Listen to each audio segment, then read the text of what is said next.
Once they're all ready to come together, they'll all meet at one bench. But we're making parts right now, so I don't think they're going to be put all together right now. That's later down the road for today.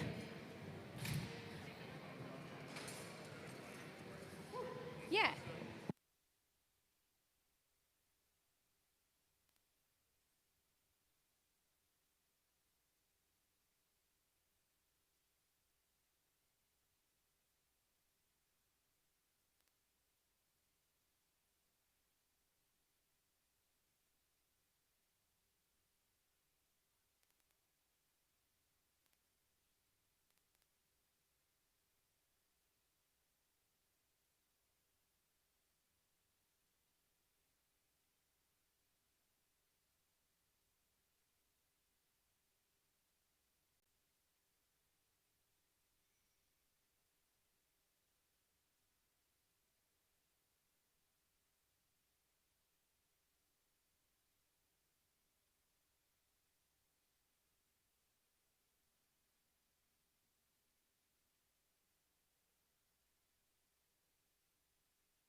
So our visiting artist today is Dan Friday. He's the one sitting at the middle bench right now with the white hat. He does have work available in the gift shop if you want to go see some of his finished pieces in there.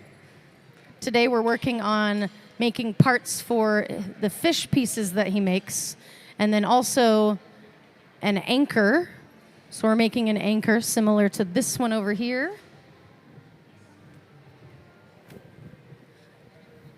Dan Friday is a member of the Lumi Nation and a Skagit Valley-based artist, and he's spent the last 30 years creating works primarily in glass. The themes and images of Friday's work are often drawn from his Coast Salish heritage and are solidified in the world of glass art. So we're making some of these pieces relevant to his Salish heritage today. And we're really just getting started, so lots of moving parts. If anyone has other questions while we're getting started, just let me know. But I'll kind of start from the beginning so you have a better idea of what's going on in here.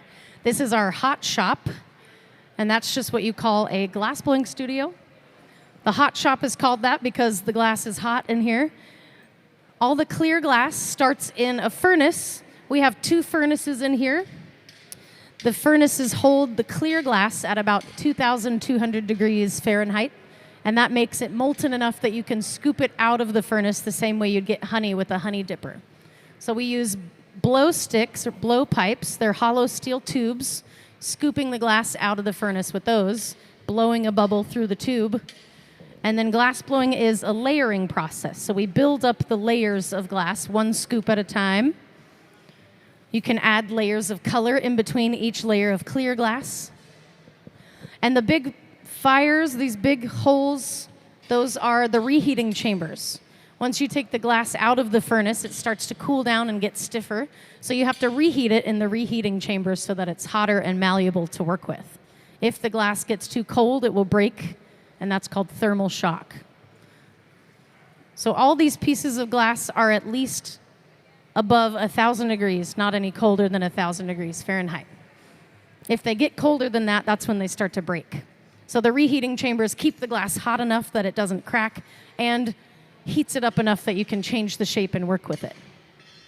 The reheating chambers and the furnaces all run on natural gas. The furnaces stay on 24/7, and the reheating chambers get turned on and off each day when we're using them or not using them. But the furnaces stay on all the time because they have to keep the clear glass molten. So they run 24/7 on natural gas. Over here, Trent is gathering some glass out of the furnace. When he comes out, it'll all look bright orange. The clear glass looks orange when it's 2,200 degrees, but it is all clear glass coming out of the furnace. All the colors tend to look orange when they're hot as well. So everything will look orange, but it's going to be multiple different colors. If you look at this sculpture over here, this is one of Dan's pieces. When they were making this, all of that looked orange, just like everything out here looks orange right now. But as it cools, you can see that color coming out a little bit more.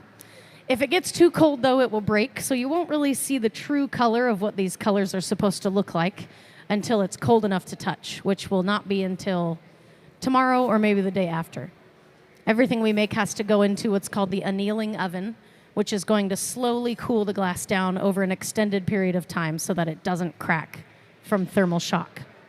So there's a lot of chemistry and physics and science behind glass blowing. But Dan is getting ready to do a cane pull. He's getting the glass ready. He's about to do something called a snorkel. So that is a hollow piece of glass right now.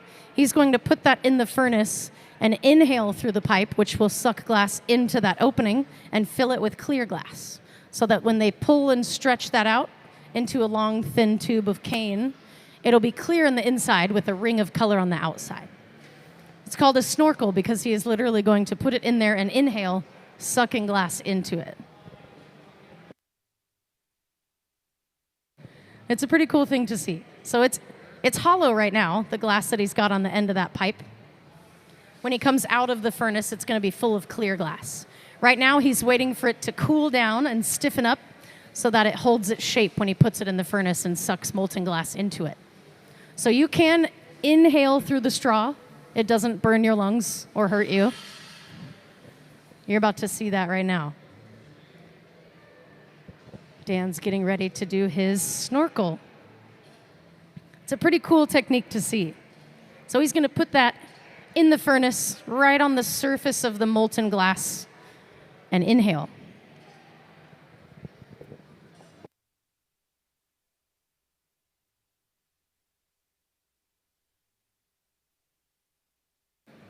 So we're going in there. Right now he's sucking glass into the pipe by creating that vacuum, inhaling the glass. When he comes out, that's going to be full of clear glass. There's our snorkel. Now he's just going to clean that up and get it ready to stretch it out into our cane pull, which is just pulling the glass and stretching it as skinny and long as he can across these ladders. So someone else will get a separate pipe and attach it to the end of that. They'll pull it and stretch it, walking away from each other. That will create this long tube of glass.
So right now, Dan is using the marver. The marver is that steel top table.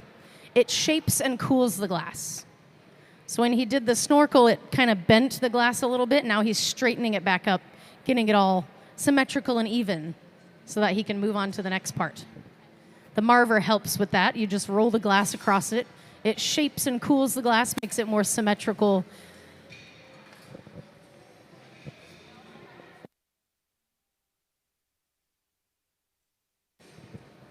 And there's a couple different moving parts happening right now.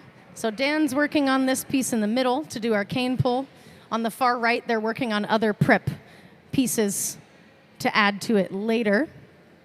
And on the left, We're also doing prep work.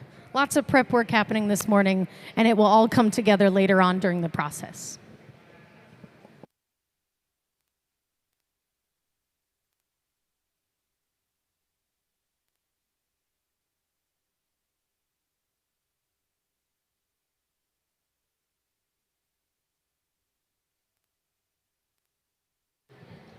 Right now, Alex right here is getting the post ready for our cane pull. This is the piece of glass that will get attached to the other end of that bit of glass so that they can pull the rods apart to stretch out that blob of glass into a really thin line. It's a pretty cool thing to see. When the glass is hot, it's flexible and stretchy. So they're going to stick those two rods together and pull apart, and it'll look like a wet noodle that's getting stretched out farther and farther. And they'll pull it as far apart as they can until the glass gets cold and stiff and they can't pull it apart anymore. So they're getting ready to attach those two bits of glass so that they can make the cane. And that's what these ladders are for. They're going to lay the cane down on the ladders because the wood is more insulated than the concrete. If they put it on the concrete, it would shock the glass and break it in different spots. So the wood makes it to where we can set it down on the ground without it breaking, and they can cut it up into pieces that they want specific size for. It's going to be a very long cane pull.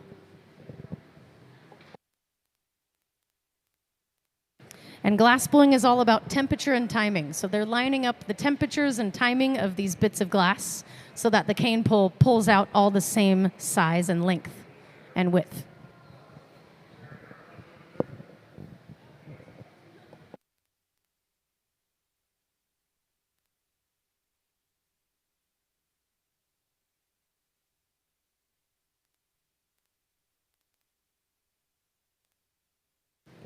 So here goes our cane pull. They're going to stick those together. The glass is stretchy when it's hot. So they are literally going to pull and stretch it apart. Dan is going to hand Alex one of the poles. He'll take the other one and walk away from Alex. That will stretch the glass. And they're just going to pull it as far as they can until the glass gets too cold and solidifies. The colder it gets, the stiffer it is. So they have limited time to do this, and they have to do it strategically so that it pulls out all the same size.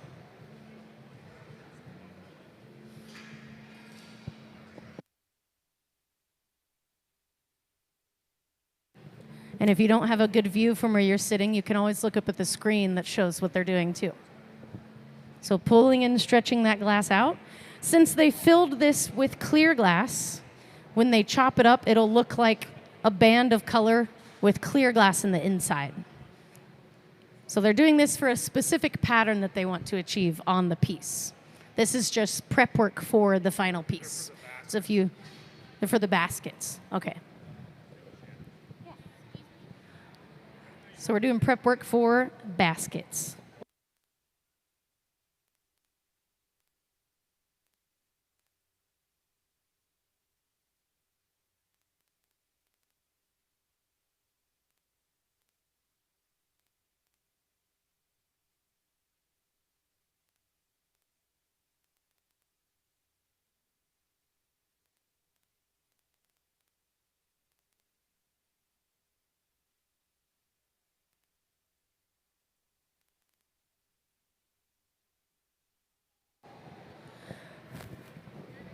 Up on the screen, you can see what's happening at the powder booth, which is around the corner over here on the left.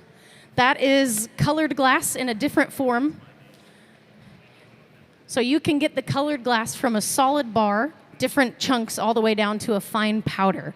So they're using a sifter with powdered glass to add a layer of color to the piece that they're working on the far left of the studio. They have to do it in a powder booth because the powdered glass is very toxic to inhale. So that has a suction system it's like an HVAC system that protects them from inhaling the powdered glass. You don't want to inhale powdered glass. It's very bad for your lungs. So they use that powder booth over there to do it safely. And then they bring it back over to the reheating chamber to melt that powder so that it fuses to the rest of the piece. And then you have a layer of color on the piece.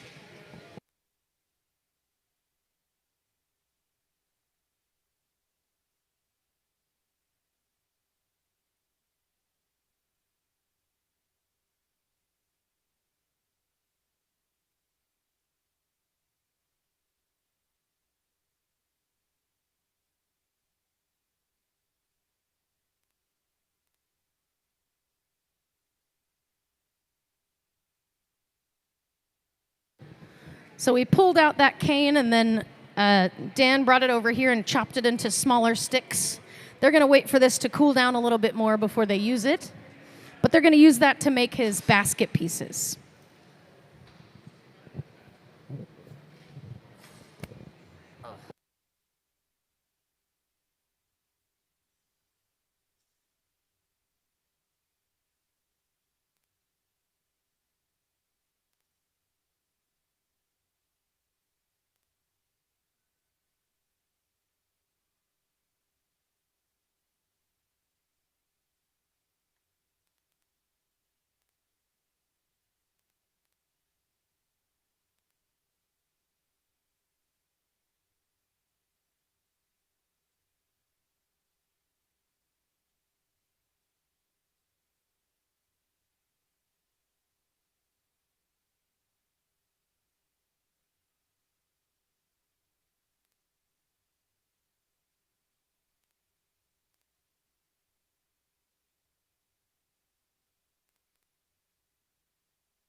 So we're pulling more cane right now, stretching out this glass to make it a nice long string, and then they'll chop it up and use it to make a basket later.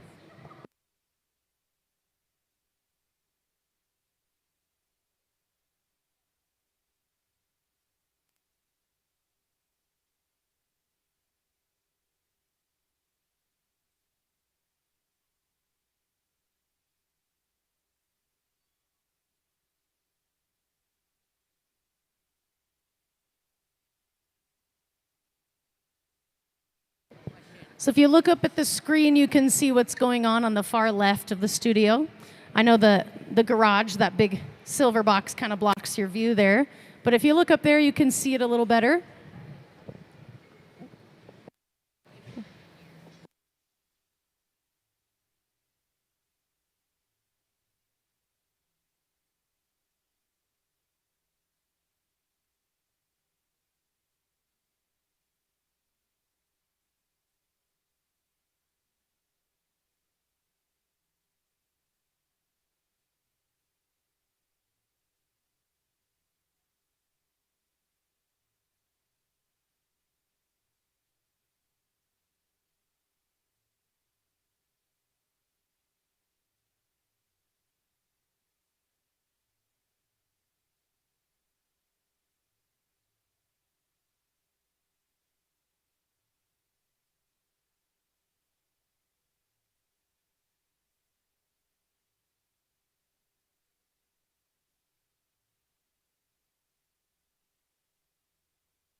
So at the center bench here, we're doing another cane pull. We're prepping the piece for our cane pull. If you missed it earlier, we're going to do another what's called a snorkel. So Dan is our artist today, Dan Friday. He's getting the glass ready to do a snorkel. And a snorkel is this hollow tube of glass is on a blowpipe. We're going to put that into the furnace, and he'll inhale, like using a snorkel. He'll inhale, and it'll suck the clear glass into that cavity that he's making. That way, when he pulls and stretches the glass into these tubes, when they're stretched out, if you look on the inside of them, it's clear with a thin band of color around it. And he's going to use all these cane pulls to make a basket, but he's got to make all the cane pulls before he can make the piece. So we're getting all of that prep work done right now.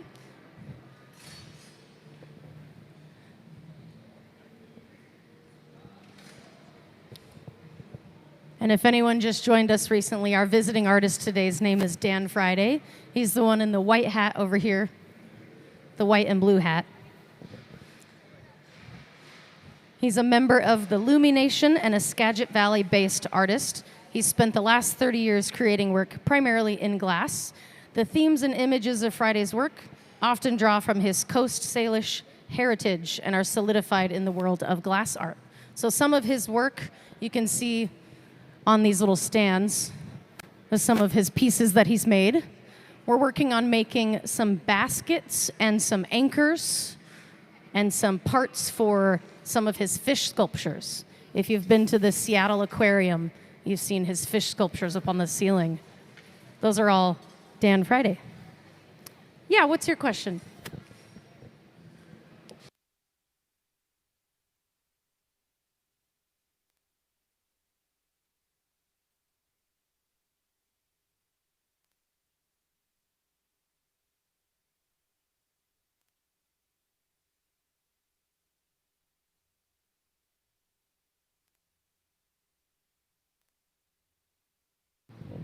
So what they're working on over here is one of the anchors, like this piece.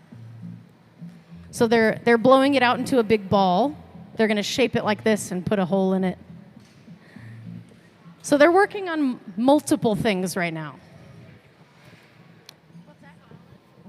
It's blown. It's a blown object.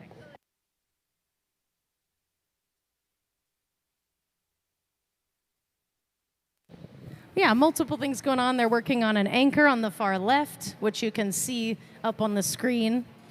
They're working on cane pulls over here. Dan just did one of the snorkels where he put that into the furnace and sucked air into the glass by inhaling. And they're working on other parts over there on the far right for another one of these cane pulls. So glass blowing is really a team sport because there's multiple moving parts. You need lots of hands, lots of people helping you. So our main artist is Dan Friday, and he has this team helping him today. Everybody here is assisting Dan in making his work.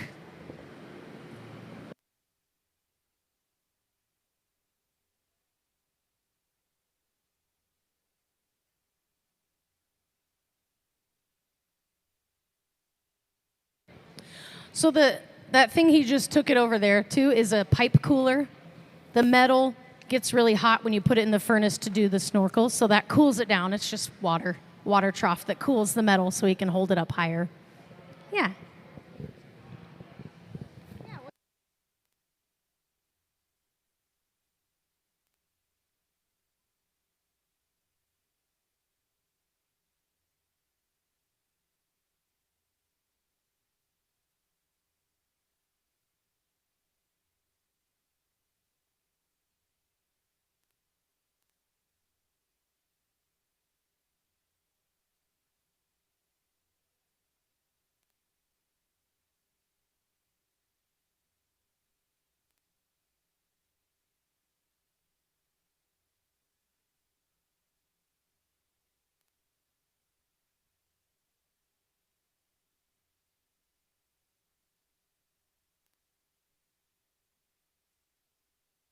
So on the far left over here, we're working on the anchor. If you can see up on the screen, what they're doing is flattening that bubble so that it's more of the shape of our anchor displayed over here. They're using cork pads, it's made of cork, to squish the glass into that shape.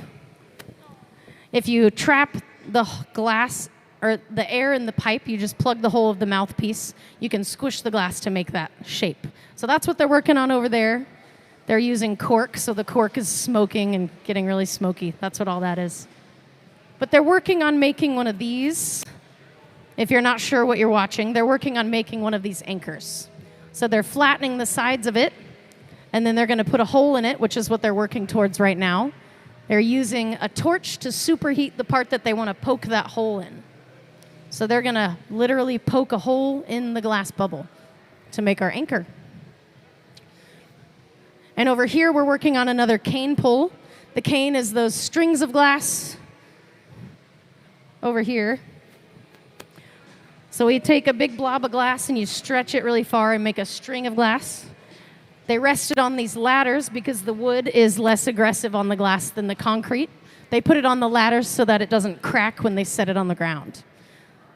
Alex over here has a post, which is what this blob of glass that Dan has is going to get attached to so that they can pull and stretch the glass out. Yeah.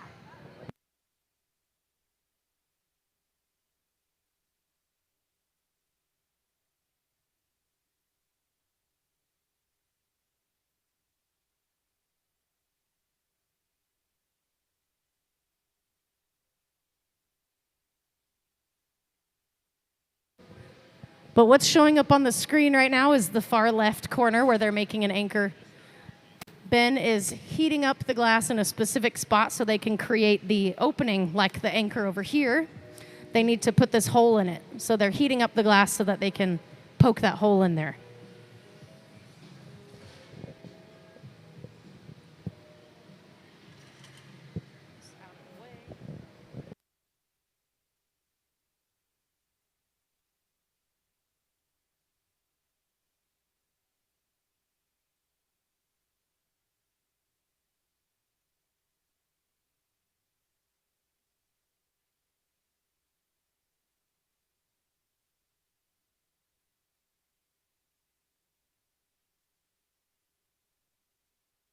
So we're getting ready to do our cane pull right now. We're attaching the glass to the other post.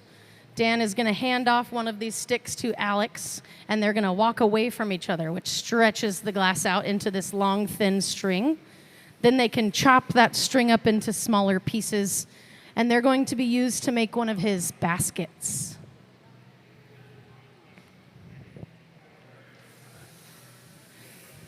And we might have some of Dan's past works that we can show on the screen,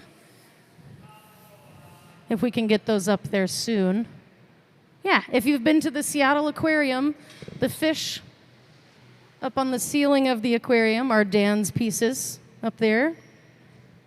So he's making some parts for the fish today. He's also making some anchors like the one over here. We're stretching out cane to make baskets.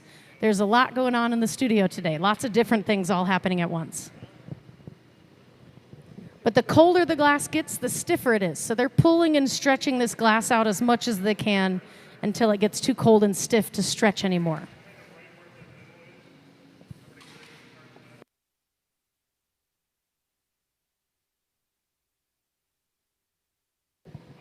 On the far left of the studio, they've finished making the hole in the anchor on that side.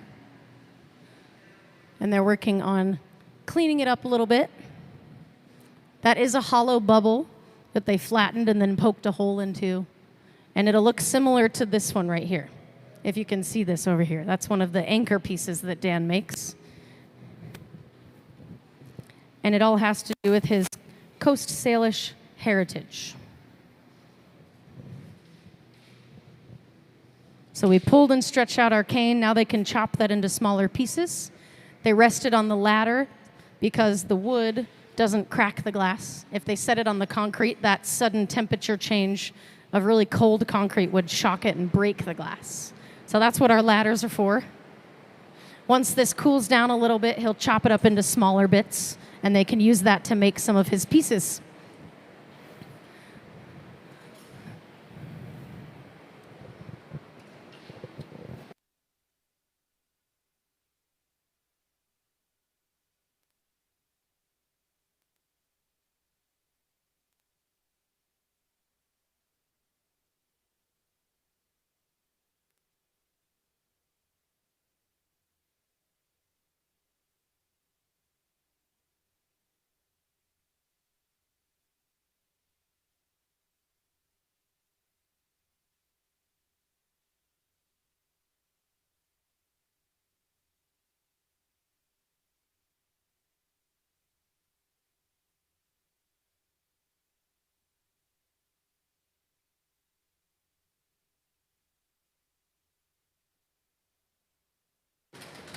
So we have some of Dan Friday's books that show a lot of his work. We can hand those out so everyone can check them out.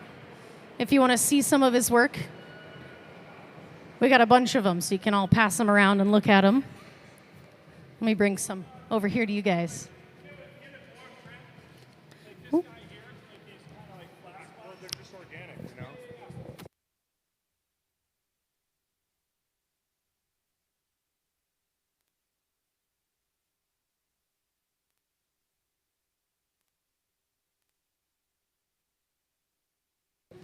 But we'll pass a couple of these books around. You can check out some of Dan's work here so you have a better idea of what is being made today. Yeah. Oh, sorry. I didn't realize I had two. Sorry. But yeah, pass them around. Check it out. I'm going to look at one.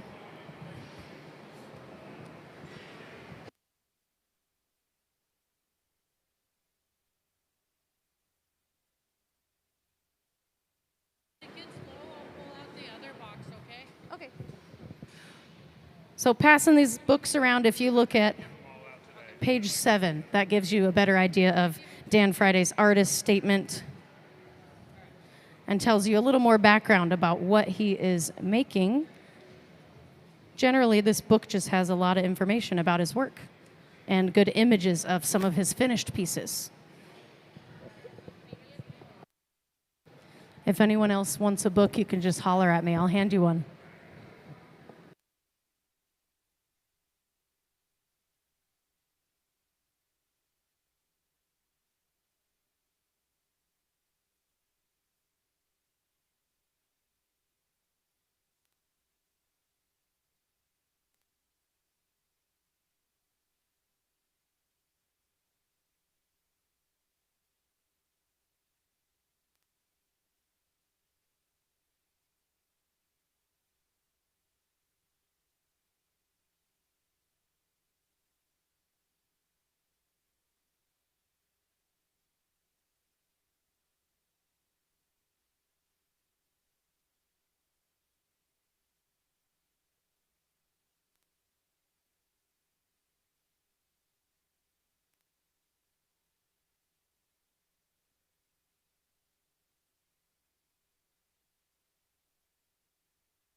So if you look at the screen, you can see one of our anchors. One of his anchors is just about finished. That's on the far left of the studio. And over here on the left is a finished one. You can check out what it's supposed to look like when it comes off the stick. And it's also in this book. Page 16 and 17.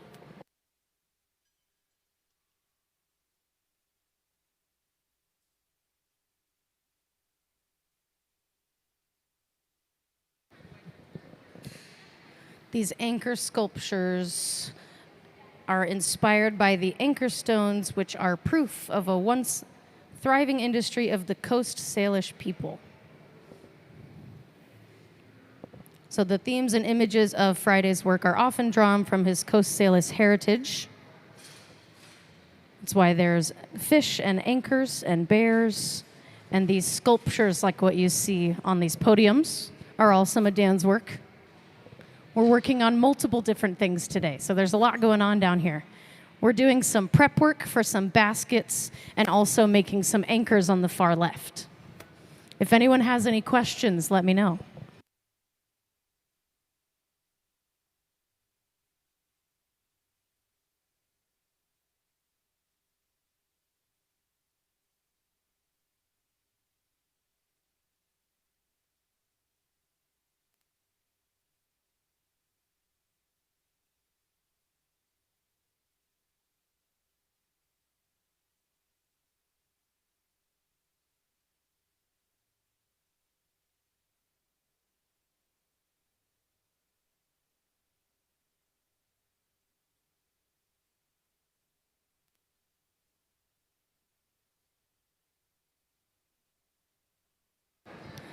So in those books being passed around, if you look at page 21, that'll give you an example of the baskets that we're going to make.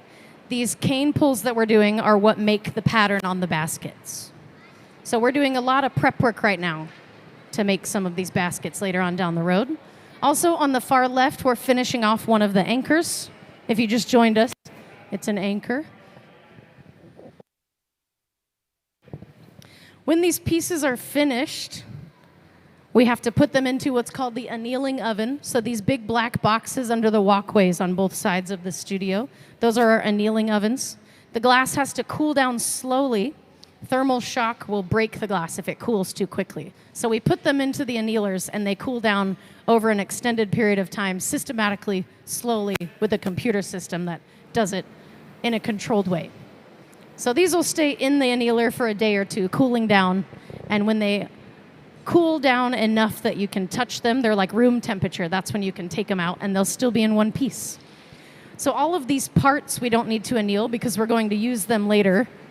But once the piece is done, it has to be annealed or it'll break from thermal shock. Everything we're making, if it gets any colder than 1,000 degrees during the process, it'll break from thermal shock. So our working window of temperature is anywhere between 1,000 and 2,000 degrees. And that's why everything looks orange, because it's really hot. When it cools down, it'll look like different colors than what it looks like right now. Yeah.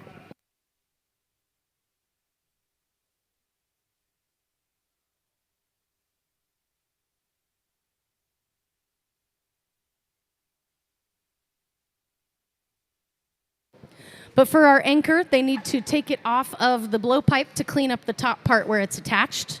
If you watch up on the screen, they're about to do what's called a punty transfer. They're transferring the piece off the blowpipe and onto another rod. The technical name for that rod is called the punty, but it's just the rod we're transferring to. So they need to flip the piece around so they can work on the top by attaching the rod to the bottom instead of having the piece attached to the blowpipe by the top. So they're using thermal shock to break it in a controlled way, take it off the blowpipe, and flip it around so we can work on the other end. So now they're going to be finishing the shape by cleaning up the top part where they just broke it off the blowpipe. Once it's done, they'll break it off the punty the same way they just got it off the blowpipe, and it will go into the annealing oven to cool down slowly.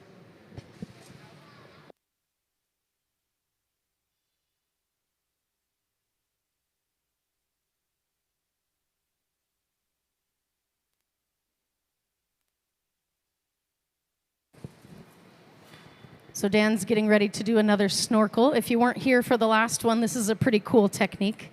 This glass that he has on the end of the stick here is hollow, and it has an opening on the end. He's going to put the opening into the furnace that has a pool of molten clear glass. He'll touch just the lip of it onto the pool of molten glass, and then instead of blowing, he's going to inhale. He's going to suck glass into that cavity.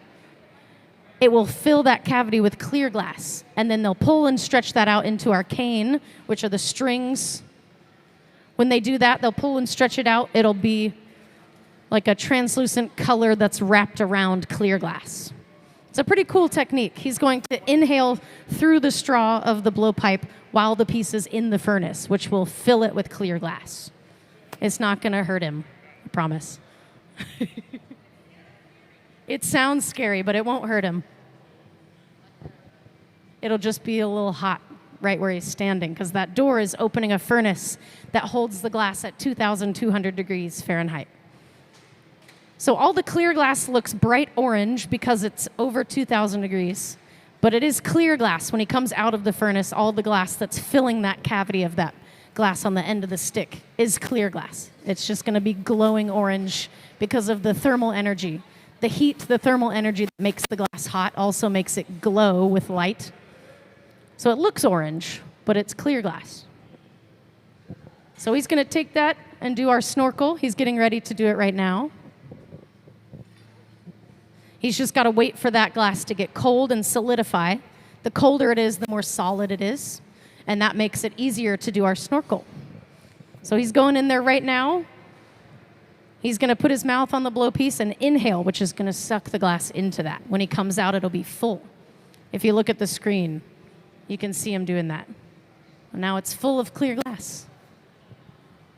Now he can shape that up, and we can do our cane pull, which is going to be to stretch it out into these sticks. So this is some of our cane that we've made already. He's just making a bunch of these so that he can make his baskets. He's going to chop the cane up into a pattern and then heat up that pattern and roll a bubble of glass over it. It will pick up the pattern, and then our basket piece will look like it has woven strips of baskets.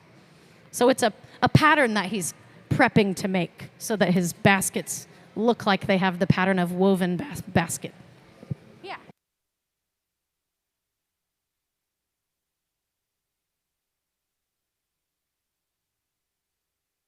It's like a translucent tan and brownish color. It looks weird when it's hot. All the colors look very dark and dull when they're hot. But when it cools down, they'll look like these ones over here that they've already done. And he's doing a couple different colors, so it'll range in darkness and translucentness. Yeah. But in this book that's passing around, if you look at page 21, that shows some of the baskets that he's prepping to make.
So if you just joined us recently, we're getting ready to do another cane pull.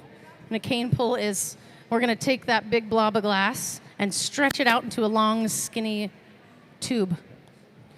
So Dan Friday is our main artist. He's the one that has the glass right now. Alex is getting the post ready, which is the piece that we're going to attach this to so that they can pull it and stretch it apart. When glass is hot, it's stretchy like taffy. So they're going to get it really hot, attach this post to that glass, pull and stretch it apart until it gets so cold that it freezes into place. And that will make us these strings so that we can chop them up and assemble them in a way that looks like a woven basket. So here goes our cane pull. They're going to attach this glass to this post. Dan will pass one of the rods over to Alex, and then they'll walk away from each other, and it'll stretch. They'll lay it on these ladders that are on the ground because the wood is more insulated than the concrete. If we put this piece of glass on the concrete, it'll just crack it in random places. And we don't want it to crack randomly. They want to strategically break it into specific pieces. So they're going to lay it on the wood so that it can cool down, and then they can break it in the spots they want to make these little sticks. So they're pulling and stretching it apart right now. The way they're controlling it is through the temperature and the timing that they do this. So they're strategically pulling this apart at the right pace, the right temperature, the right timing to make this long string of glass all the same size. We're using a compressed air gun to blow air on the parts that we want to cool down and stop stretching. And the thicker the glass is, the hotter it is. So the thicker part is staying hotter, which allows them to pull it and stretch it more. And they're just going to keep going until they run out of glass or they run out of heat, whichever comes first. On the far left of the studio, over there, if you look right here, they're making one of these anchors. It's a Salish anchor based on all of the Salish heritage and work that Dan makes. So they're running out of heat on their cane pull. They're going to lay it down on the wood and then break it into little pieces. Depending on how big or small he needs these to be, he'll just break them into chunks. The glass is still pretty hot, so he's breaking it, and then they're going to let it cool down before they pick it up and start to assemble it. But he needs a lot of these pieces of cane, so they've been making a lot of it today, and they're probably going to make a few more.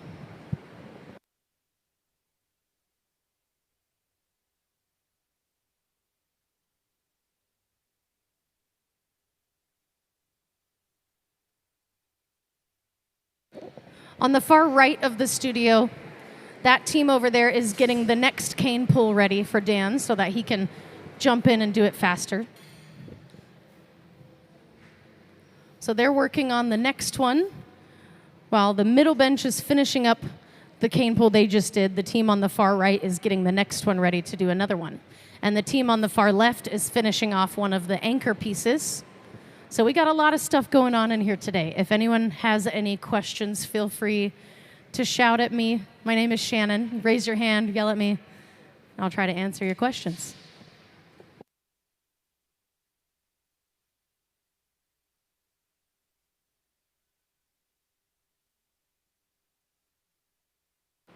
But we're getting ready to put the anchor on the far left away into our annealing oven so that it can cool down slowly.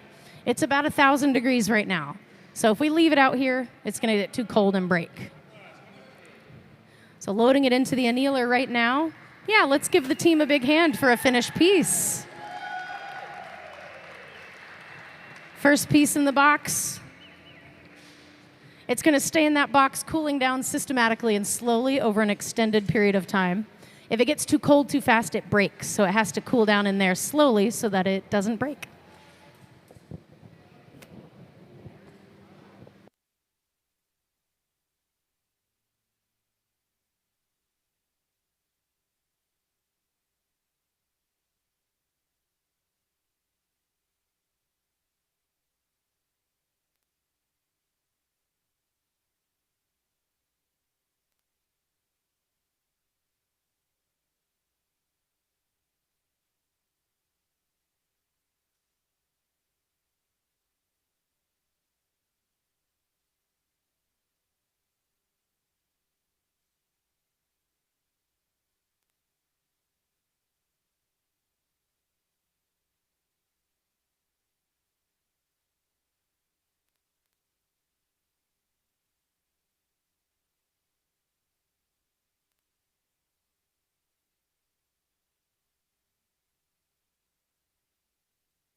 So now they're just getting set up to do another cane pull. They got a couple more of these to do, but this is the end result, these long strings of glass. Those are going to be used to make our basket pieces. So those are going to get chopped up and lined up in such a way that they look like woven pieces of the basket. It's kind of an abstract setup. But we got a couple more pulls to do, so we have more material to make some of our baskets.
So while they're working on these pieces, I'll go ahead and let everybody know about some events coming up here at the museum. We have the Glass Fest Northwest on August 8th from 10 a.m. to 5 p.m. It is free. Glass Fest Northwest puts art and the Pacific Northwest center stage by bringing together local artists and artisans, live glass making demonstrations, food, drink, music, hands-on activities, and more, enjoying artist booths, food vendors, music, all these things on the museum plaza outside. Explore exhibitions and installations. Free admission for the day. That's this Saturday, August 8th, from 10 a.m. to 5 p.m. If you want to come join us here and check out some local art and see some glass blowing for free, Glass Fest Northwest.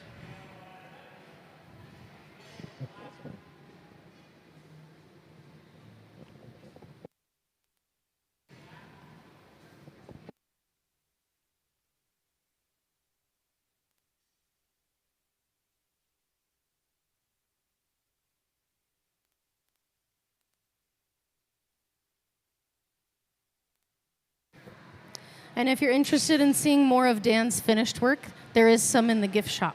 You can go check it out in the gift shop. Maybe take one home if you like it.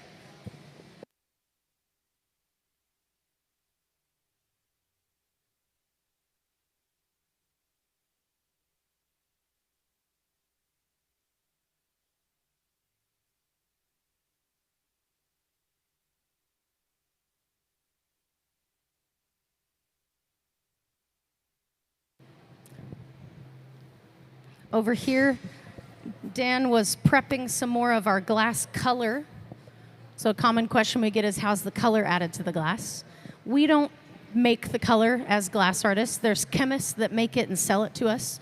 And it comes in this form, so it's bars of colored glass. I've got a bar of green glass over here, I can show you. So it comes in pieces like this. We preheat them and then add them to the clear glass that's in the melting furnace. So it's a layering process. You add a layer of color over the clear, you can blow and stretch that out, and it looks like it's all that color. If you were to cut a piece down the middle you'd see the layers of the clear with the color kind of sandwiched. But that's how the color starts. We've got trays like this with color all on there, put inside this garage. The garage is preheating those bars to about 1,000 degrees. If we take a cold bar of color and try to put it into the fire, it would explode from temperature shock. So we have to preheat it so that when we put it in there, it's hot enough that it doesn't break. So we preheat it to 1,000 degrees, and then they put it on the end of one of these sticks, put it into the reheating chamber, which heats it up to be molten enough to add it to the clear glass. So they're prepping some more of the color right now. We're also doing a few more cane pulls, which is what's going on at the middle bench. They're hollowing out this bubble so they can do another one of those snorkel techniques to fill that with clear glass.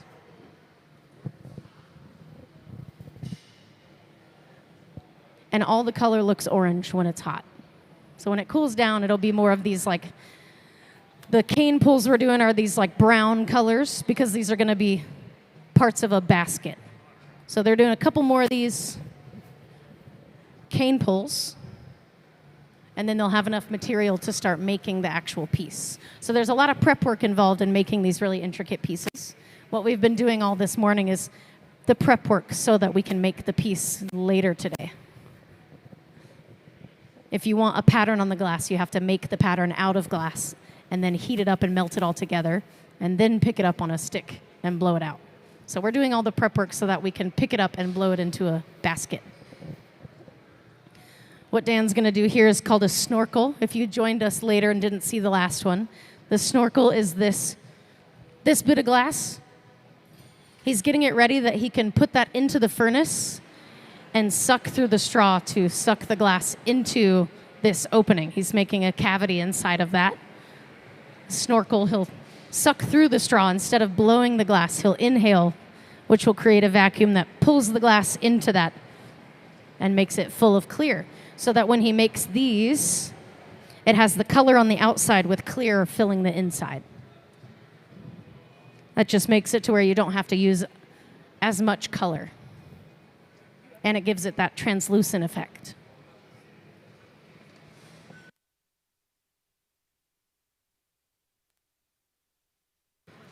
And this technique is really important that you do it at the right temperature and timing. So he's working on sculpting this to be the right shape, and then he has to let it cool down so that he can do this at the right timing. If it's too hot, it'll collapse. So it has to get pretty cold to do this, and cold for glass blowing is anywhere below 1,000 degrees. So cold.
So we're getting ready to do another one of our cane pulls. Alex over here has the post, which is what will attach what Dan has over there so that we can pull and stretch them apart to make these long, skinny tubes of glass, kind of like these ones over here on the table, if you can see this. But glass is stretchy when it's hot, so they're going to attach it to two different rods and pull it apart to make long, skinny tubes or sticks. This part has to be done at the right temperature and timing, so they're lining that up. The thinner the glass is, the faster it cools down, so they have it set up in a specific way that they can attach and pull it apart where it will pull out all into one symmetrical thickness where it's all the same size.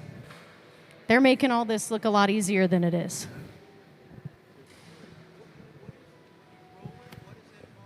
That metal table is called a marver, M-A-R-V-E-R. Yeah. He's marvering on the marver. That table's made of steel, and it shapes and cools the glass. So he's getting it in the right shape and also controlling the temperature.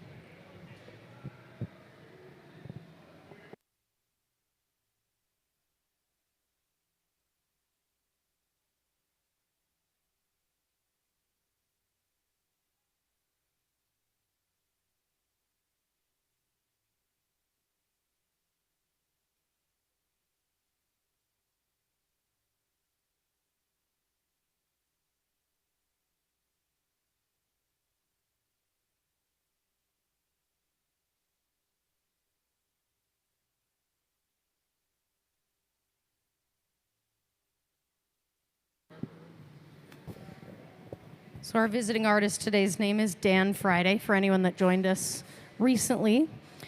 During this residency, he is hoping to visit glass representations of Coast Salish artifacts to be used in a grouping for an installation at Children of the Setting Sun Productions headquarters in Bellingham, Washington.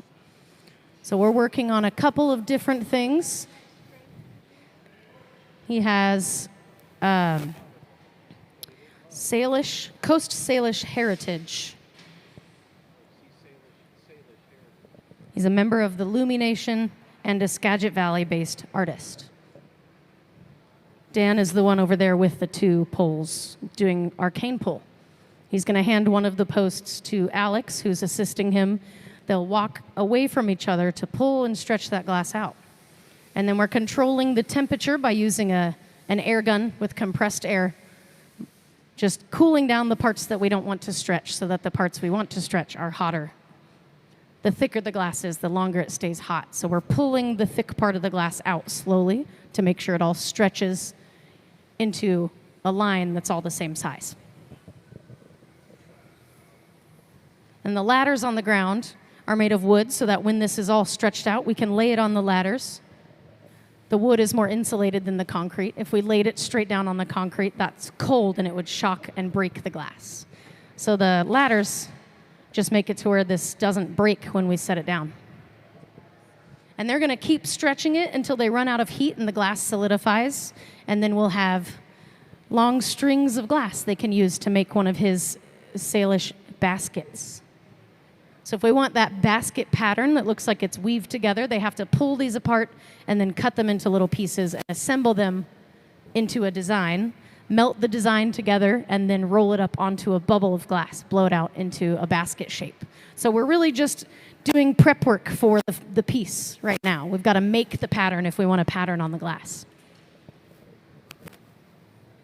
So there's our long cane pull. Now they're just going to chop it into the little smaller size bits. And I think we got one or two more of those left to do before he's got all the pieces ready.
So we're over here doing a couple more cane pulls, pulling and stretching the glass out into thin strips, similar to what's on this table over here. When the glass is hot, it's stretchy, so you attach two rods and just pull them apart, and it makes strings of glass. The thinner it gets, the faster it cools and solidifies, so the more they stretch this out, it'll get colder and it will stiffen up. So they'll just pull it apart until they can't anymore, and then break it off the pipes, and we'll have a long string of glass. On the far left side of the studio over here, they're working on making these pieces. They're anchors. So we got multiple projects happening at the same time today. Lots of moving parts, lots of stuff going on.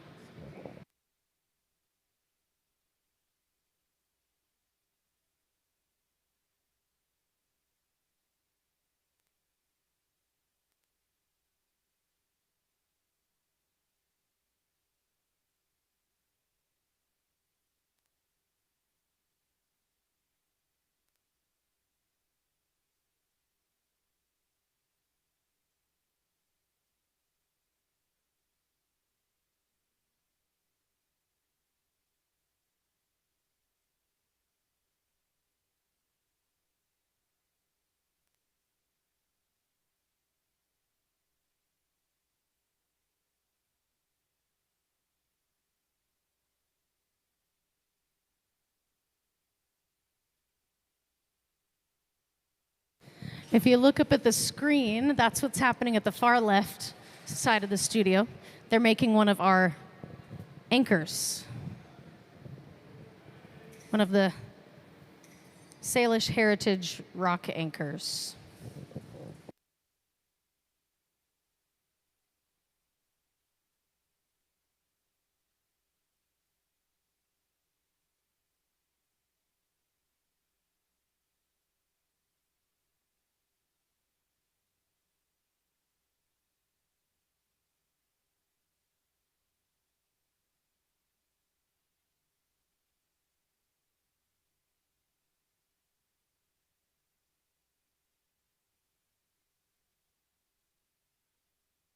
So now we got more cane to work with to make those baskets. They've got to chop those up into smaller pieces and arrange them in such a way where they can melt them together to make it look like a woven basket pattern. So there's a lot of prep work involved in making these pieces. That's what we've been doing most of the day. Probably after we come back from lunch is when they'll assemble this and make some baskets. But on the far left, they're working on one of the anchors. It's a stone anchor that's proof of a once thriving industry of the Coast Salish people. So we're getting another cane pull ready here. Cane is just what we call the long strips of glass, like these over here. So this middle bench is getting ready to make another cane pull. We want the color on the outside with clear all on the inside. So they're setting it up in such a way where it can look like that. When they use the clear inside of the color, it looks kind of translucent, like these ones over here. But they need to fill this with clear glass. So they're setting it up to do what's called a snorkel. They'll put this bit of glass into our furnace that holds all the clear glass. And instead of blowing through the pipe, they'll inhale, which will create a vacuum that sucks the clear glass into that open cavity. It's all about temperature and timing, so they've got to sculpt that to be more of the right shape so that they can achieve what they're going for. But once it's the right shape and the right temperature, they can plunge it into the furnace, suck through the straw, and pull clear glass into that opening. That way, when they pull it and stretch it into cane, it'll be these long pieces with clear glass in the middle and the color on the very outside.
On the far left of the studio over here, they're working on one of those anchors. They're going to blow that into a ball and then smush the sides to make this shape.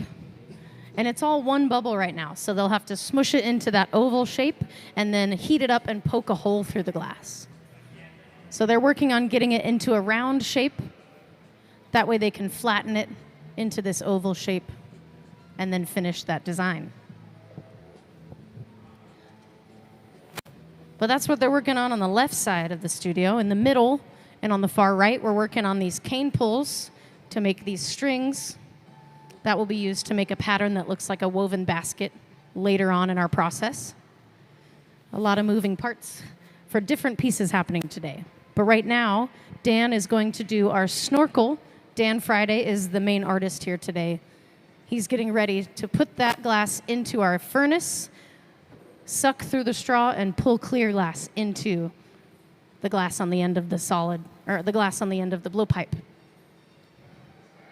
When he comes out, it'll look orange, but the clear glass sits in the furnace at 2,200 degrees Fahrenheit, so it's glowing orange.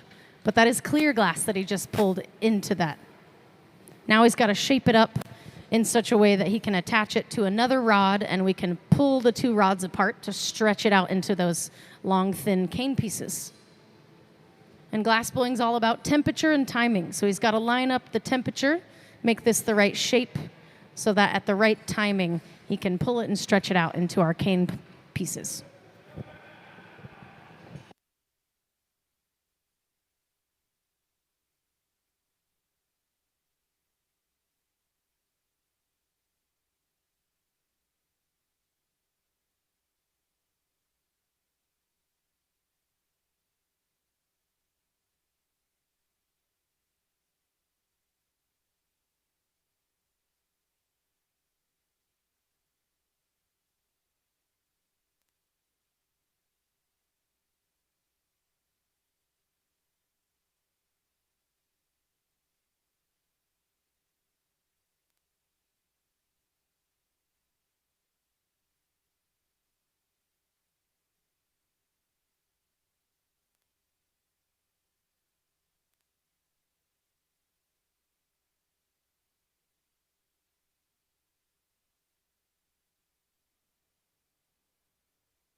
So this table that they're rolling the glass on is called a marver, M-A-R-V-E-R. That shapes and cools the glass. So they're rolling it across the steel top table. That's helping get it in the right shape and closer to the temperature we want for when we do the cane pull. You can also make the cane different shapes. They've been pulling cane that's just round, but they need to make some flat ones too. So they're going to make this the right shape before they pull it and stretch it so that the cane is like flat strips instead of round ones.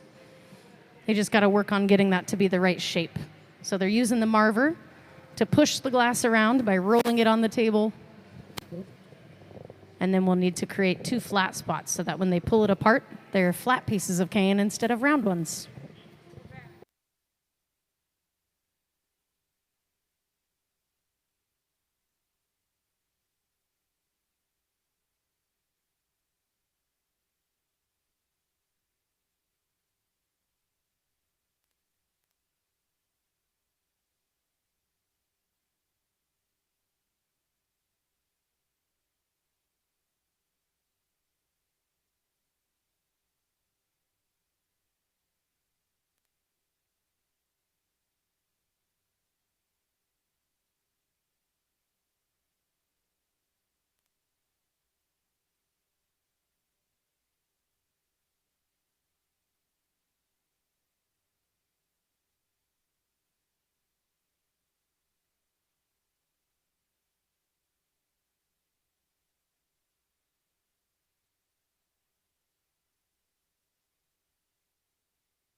Oh.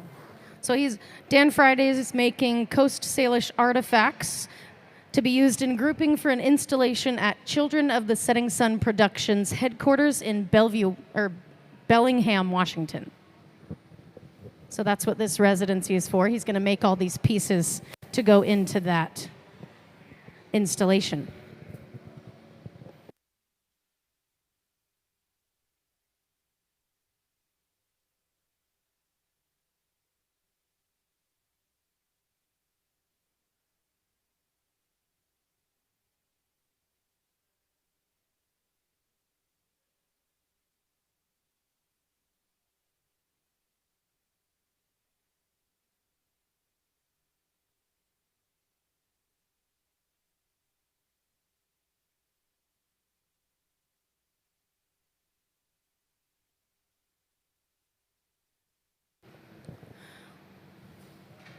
So now we're shaping up this bit of glass to do another cane pull, but since it's a different shape, when they pull and stretch it out, instead of being round, it'll be kind of like this shape. It'll be like flat pieces. It won't be these colors, but it'll be this shape. So there's different ways and shapes and techniques for making cane. He's making some flat cane. Just by pulling and stretching the glass at that specific shape he's got it is going to make it those flat cane pieces. So we're going to use gravity to help us. Holding the pipe up there and then pulling the glass is going to stretch it a little bit easier. They're using compressed air to control which parts of the glass are hotter and which ones are colder so that it stretches out evenly. You can see gravity is pretty much doing all the work for them, just stretching it out. And it's showing a pretty good detailed shot up there on the screen if you can't really see what's going on over there. But there's more than one way to pull cane, so this is one of them.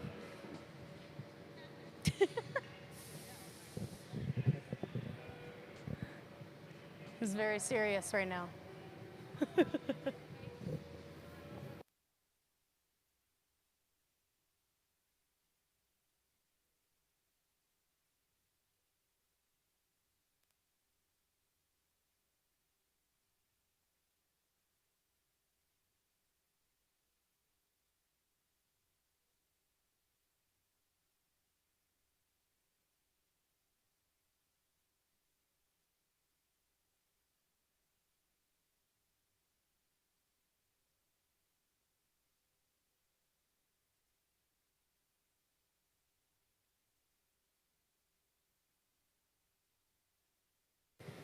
So now they've finished pulling the flat cane.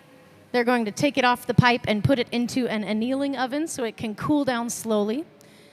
If it cools too quickly, it will break because this cane is much thicker than these ones that we pulled. So they have to be annealed so that they don't shatter from thermal shock. So that annealer is going to cool down those flat pieces of cane, and when it comes out of the annealer, they can be used to make a piece or make a pattern for the piece. Everything we make is going to go into that annealer at some point when we finish them, and they have to cool down slowly. Glass has a lot of stress built up in it from all the temperature change, and when that temperature changes too quickly, the stress causes the glass to crack or shatter. So no matter what we're making, it has to go through that slow cooling process called annealing.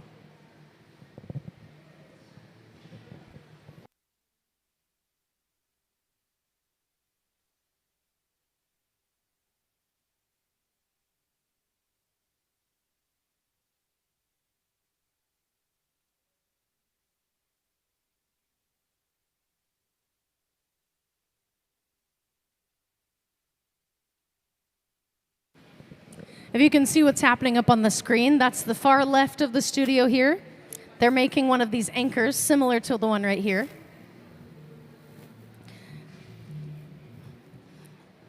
So one of Dan Friday's pieces that will be used in a grouping for an installation in Bellingham, Washington. So he's making this Salish anchors to go along with the Salish artifact that we're working on for this installation.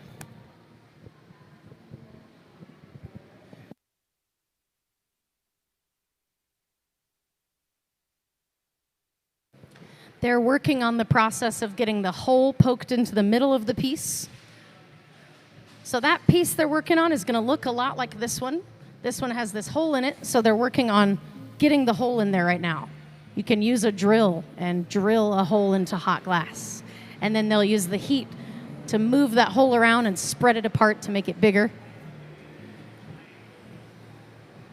So we're using a torch to get that extra hot so they can go in with the drill and open that hole. If you can't see what's going on over here, it's also up on the screen, because I know this kind of blocks your view if you're over on this side. But you can see the pattern and the color is pretty similar to this piece right here. It might be different colors, but same pattern and design. All the colors look kind of orange and dark whenever they're hot, so I can't tell you exactly what colors they are.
So now they got the hole in our anchor. They've got to take it off the blowpipe so they can clean up the spot where it's attached to the blowpipe. That's the top of it. So they're going to use thermal shock to get it off the pipe. If the glass gets too cold, it cracks. So they're going to purposefully put water on that restriction line right off the head of the pipe. That will crack it in that spot, and then they can break it off the pipe and clean up that top part. So the part that's attached to the pipe is going to be the top of the piece. So they need to break it off there and close that opening. So they're getting it to the right temperature so that they can transfer it onto a different pipe, which will flip it around so that they can finish off the top of it.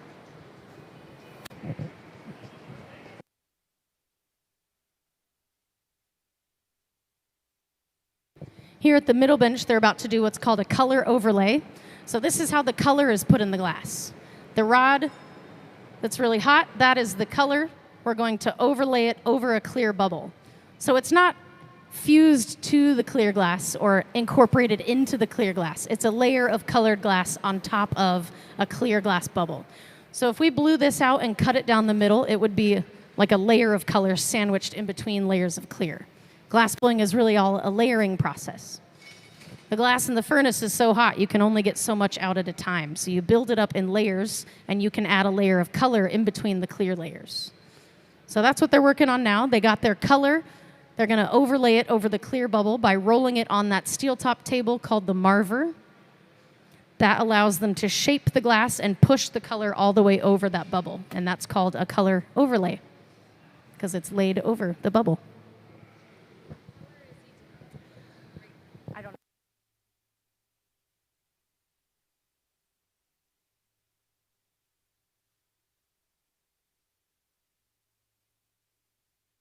But he's working on that color overlay right now, squishing that glass color over the clear glass bubble that's underneath it. And then he can encase that in more clear, which will give him more material to work with to blow it out bigger, but it will still look like that color. It stretches, the color stretches out. So it'll be a solid color.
Up on the screen right now, Ben is using some cork pads to shape the glass, kind of fine-tune that shape. The cork handle pads are allowing him to shape it a little bit, but it is really smoky, so they're using compressed air guns to blow the smoke away. And now they're working on the bottom part of the piece. They need to flatten it and then transfer it to a different rod. So they're going to drill a hole in the bottom of that piece so that they can flip it around and close the hole on the top. That hole they're going to drill in is going to allow air to go in and out of the piece if they need to adjust it.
So over here, they're working on what's called a stuff cup.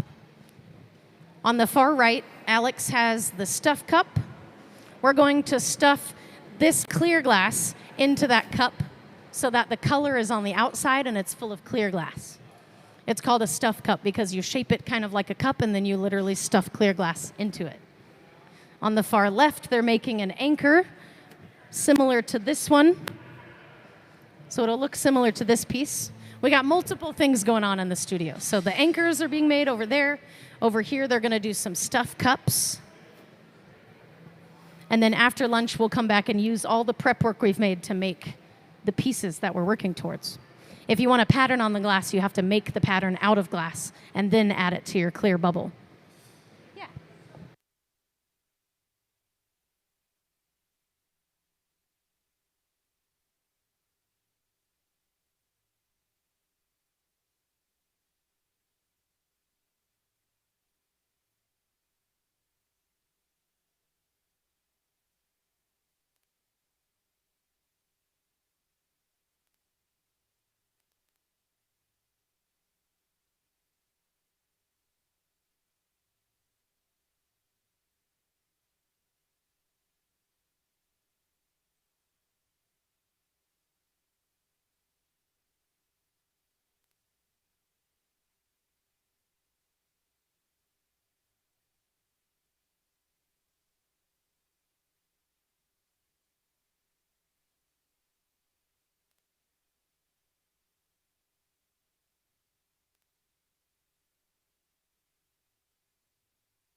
So we got the stuff cup in this kiln, which is keeping it around 960 degrees.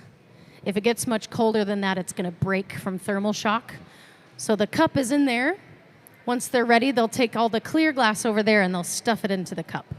And that will fill that color cup with clear glass. That way they can shape it. So we're taking the clear blob of glass, we're going to stuff it into the cup. When he comes out, he'll have that cup around the clear glass, and they'll shape it up to start forming the piece.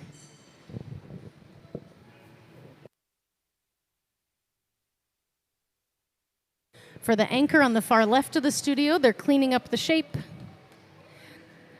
They had to close the opening that was at the top of it. So they just broke off some extra glass, and they're working on shaping up that opening to close it to be the top part of the piece. And then we'll have another finished anchor piece.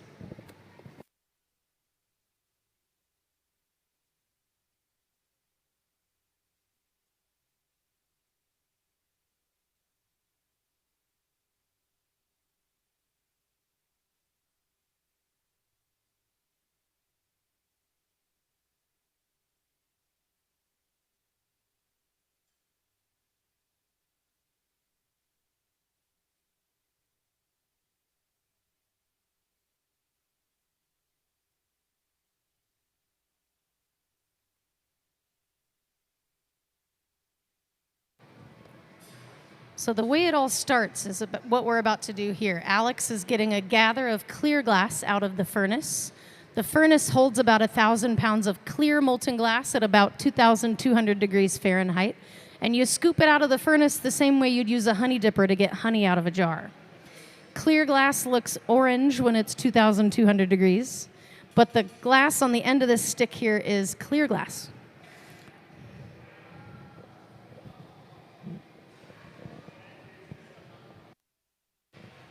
The furnace runs on natural gas, and it's on 24/7. So that furnace is always going, keeping the glass molten hot inside.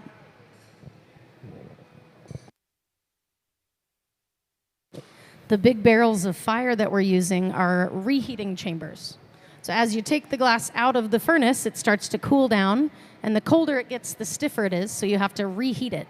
That's why we have the reheating chambers, to build the temperature back up so the glass is more molten, which makes it easier to shape.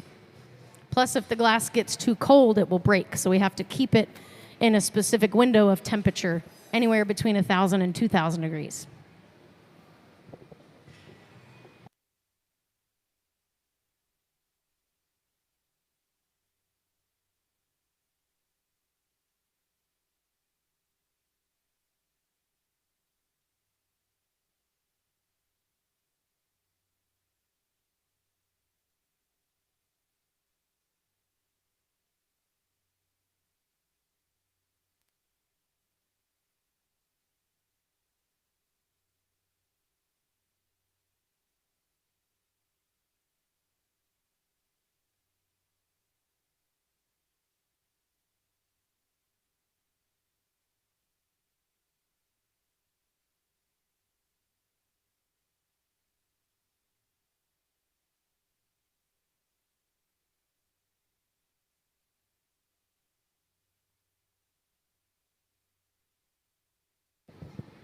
It looks like we are getting ready to do another cane pull.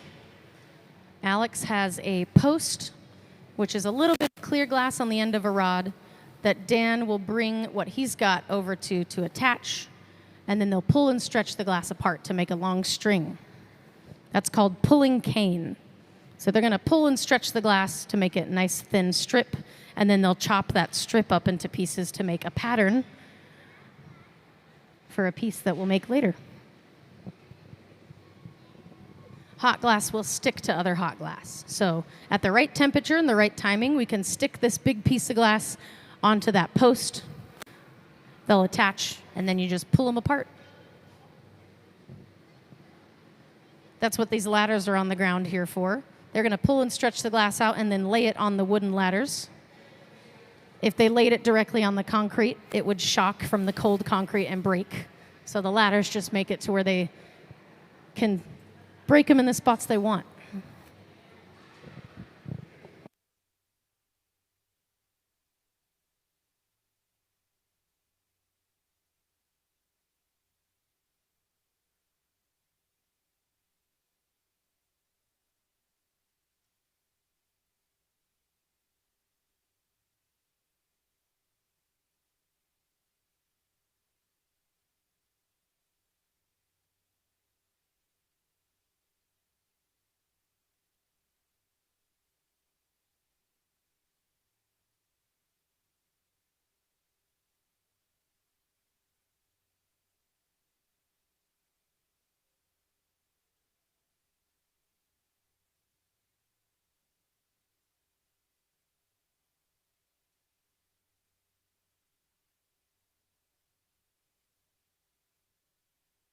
So we're about to start our cane pull. We've got our hot glass, attaching it to the post. Dan Friday will hand off one of those rods to Alex, and then they'll pull them away from each other, and it'll stretch into a long, thin line. We've got Eric using an air-compressed air gun to help cool down the parts that we want to get cold and stiff while we pull the thicker parts of the glass apart to make it thinner. So it's all about temperature and timing. For anyone joining us recently, Dan Friday is our main artist today. He's the one right here pulling the glass away in the white hat. Dan's residency here is to make Coast Salish artifacts to be used in grouping for an installation at Children of the Setting Sun Productions headquarters in Bellingham, Washington. He's a member of the Lumination and a Skagit-based artist. The themes and images of Friday's works are often drawn from his coastal Salish heritage. So this cane pull that we're doing is going to be prep work for making a basket or baskets to look like Salish coast baskets. If you want a pattern on the glass, you have to make the pattern and then add it to your piece. So this is all prep work so that we can cut these strings of glass into little pieces and line them up in a way that makes them look like a weaved basket, and then blow that out into a basket shape. So we've been pulling lots of cane this morning today to get ready to use it after lunch to make some of those baskets. On the far left of the studio, they're making anchors, which are also part of the Coast Salish heritage. The anchors will look like this piece right here. This is one of the stone anchor sculptures. So they're making those on the left side of the studio today, while the rest of the team uses the middle and right side of the studio to make our cane pulls.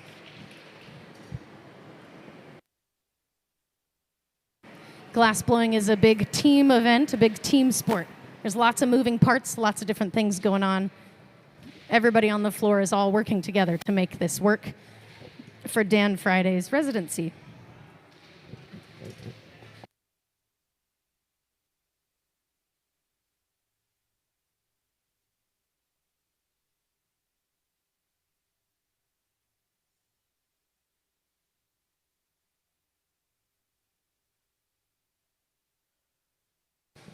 So we just finished one of our anchors. We're getting ready to load it into the annealing oven, which is where the glass needs to cool down slowly so that it doesn't break.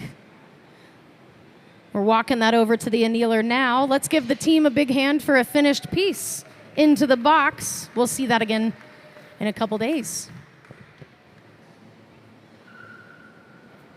But everything you make in glass has to cool down slowly or it'll break. So everything we make will go into that box, cooling down systematically over an extended period of time so that the glass doesn't break.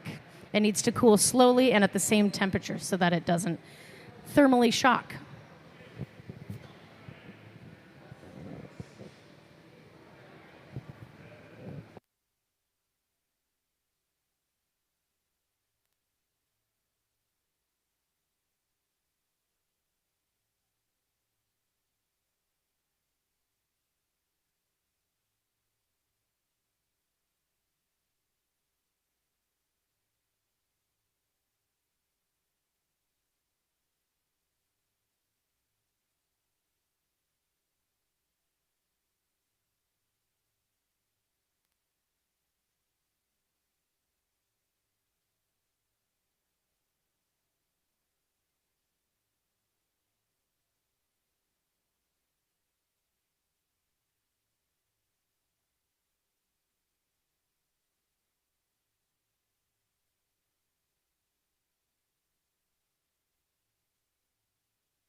At this middle bench here, they're about to do what's called a color overlay. So Max is using the marver to shape up the colored glass so that we can drop it on top of this clear glass bubble at the bench, and that will give us a layer of color on our piece. Glass blowing is a layering process. Because all the glass in the furnace is clear, you have to heat up the bars of color in that big silver box called the garage, and then melt them to be the same temperature as the clear so that you can add them to the piece in a layer. So we've got multiple bits of color. We're going to do an overlay with those colors, and that will give our glass the color we want it to be.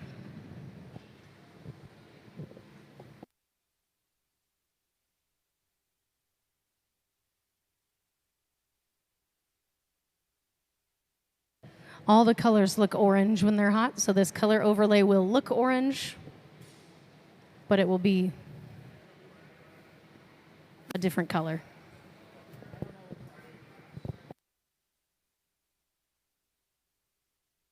So we're doing our color overlay right now. The hot bit of colored glass is getting put onto the clear bubble. They'll cut it to get it off the pipe that Sarah's holding, and then Eric here will use the marver, the steel top table, to push all of that clear glass over the, or push all the colored glass over the clear bubble. And then we'll have our layer of color. Then they'll encase that in more clear glass, which gives them more material to blow and stretch out bigger. So it's a layering process.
So we're doing another color overlay here, double overlay.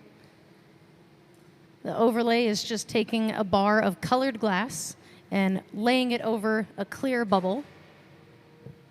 Glass blowing is done in layers. So we have a layer of color over a clear bubble, and now we're adding a second layer of a different color over that. Then they'll encase that in clear glass, and that will give them enough material to blow and stretch it out into the piece that they're making.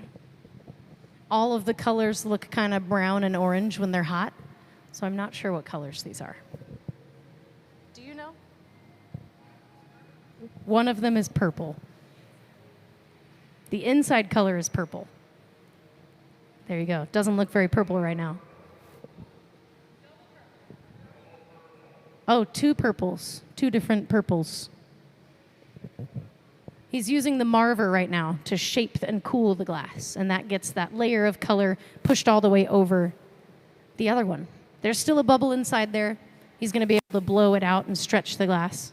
You just can't see the bubble right now because those are covered in layers of color.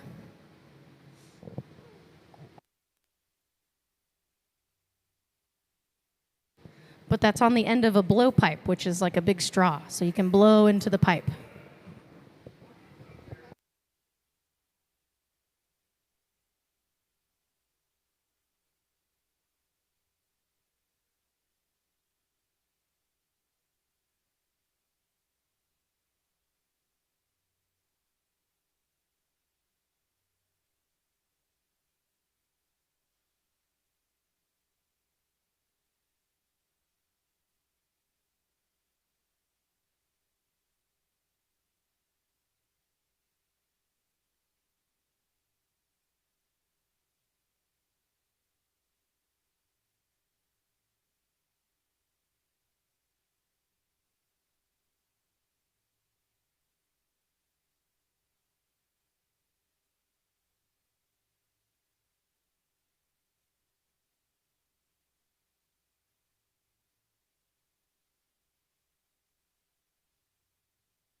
Right now, Dan is using a block. It's a wet wooden spoon.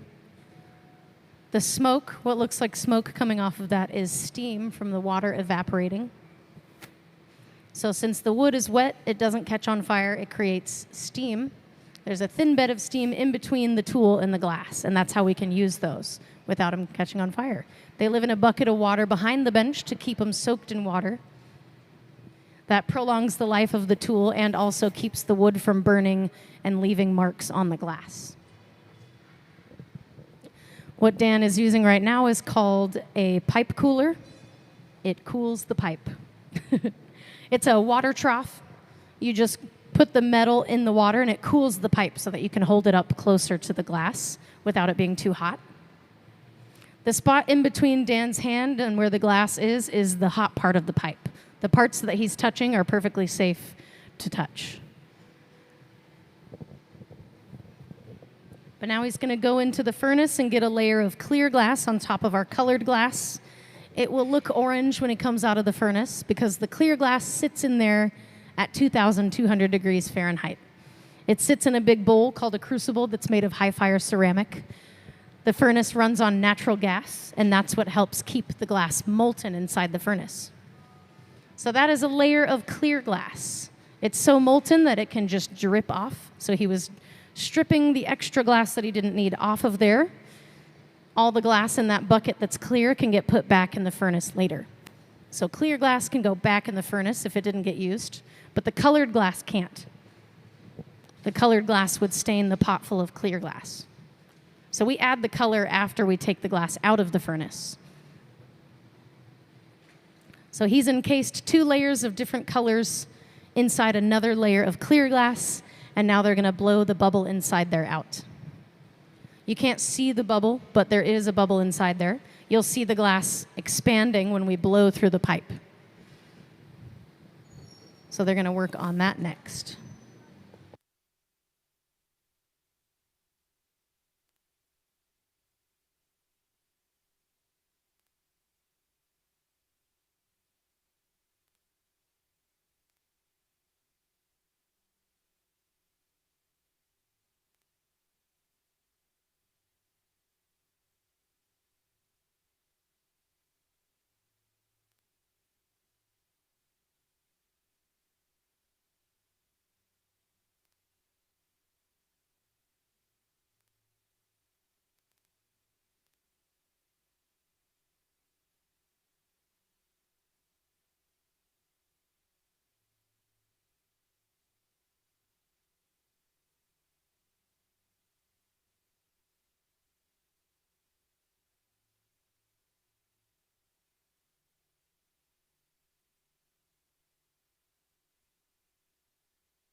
What we're working on making is called a stuff cup. So they're going to break it off the blowpipe by attaching it to this other rod. That will flip it around so that they can open the lip of the piece out to make it like a cup shape. It's called a stuff cup because they're later going to take clear glass and stuff it into the cup so that the color is on the outside. That will fill this with clear glass, give them solid clear glass to work with inside of the color so that the color remains on the outside. They're going to break it off the pipe right now by shocking it in a specific spot and then breaking it off the pipe just by hitting the pipe. The temperature and timing has to be right for it to work. So they're lining that up. Once it's right, he'll hit the pipe with a metal tool, which will send vibrations into the weak spot and will break it off the pipe. Right there. Now we've flipped it around. And now we can open up the top of the cup so that it's big enough that they can stuff more clear glass into that to fill it with clear and have the color on the outside.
So over here, Eric has a pipe with clear glass on it. He's building up the material, and that's what's going to get stuffed into this cup that they're working on at this center bench.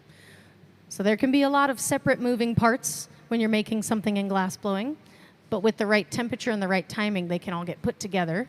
So that's what we're working towards right now, is stuffing this cup of glass with the clear glass on that rod over there. You can only get so much glass out of the furnace at a time, though, so he's scooping it out in layers to build it up until it's enough glass to fit inside that opening.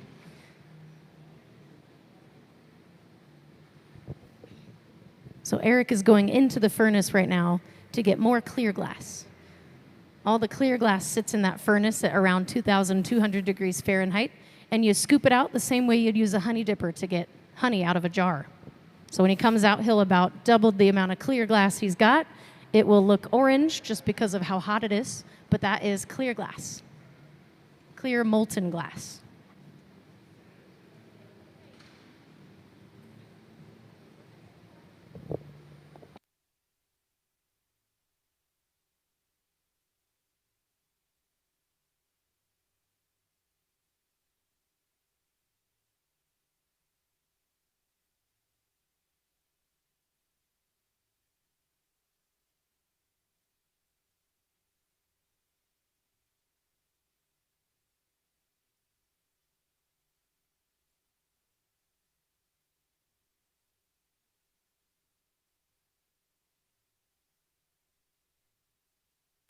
So we're going to put the stuff cup into this kiln right here that will keep it hot so that it doesn't break. And then once we're ready to stuff the cup, we'll take the clear glass, bring it over here, and stuff it in there. But this kiln sits at about 960 degrees. That'll keep the glass warm enough that it doesn't break, but cold enough that it doesn't change shape. Anything between 950 and 1,000 degrees in glass blowing is considered cold because the glass isn't hot enough to do anything to it. It's solidified in the shape that it is at that temperature. So we're going to break the cup off the pipe by shocking it with water. And then we'll place it in the kiln. Max is using Kevlar gloves to take the piece and put it in the kiln. It'll sit in there just waiting for us to have the clear glass that we're going to stuff inside it. So we're getting that clear glass ready over there. Once they're ready, they'll bring it over here.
All right, so we're going for the stuff cup right now. When he pulls that out, the cup will be on the outside of all of that clear glass. Stuffing it in there right now.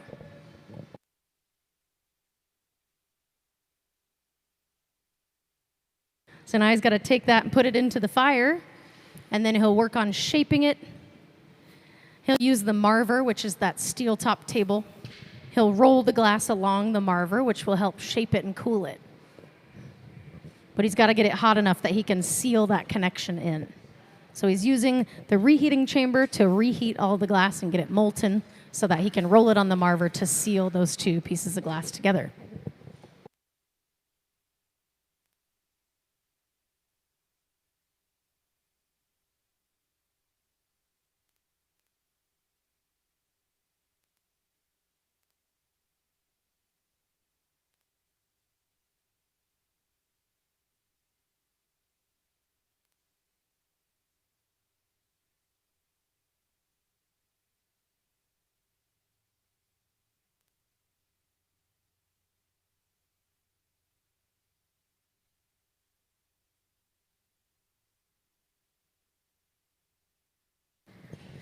All the colors in glass look orange when they're this temperature, but when this cools down, it'll be purple.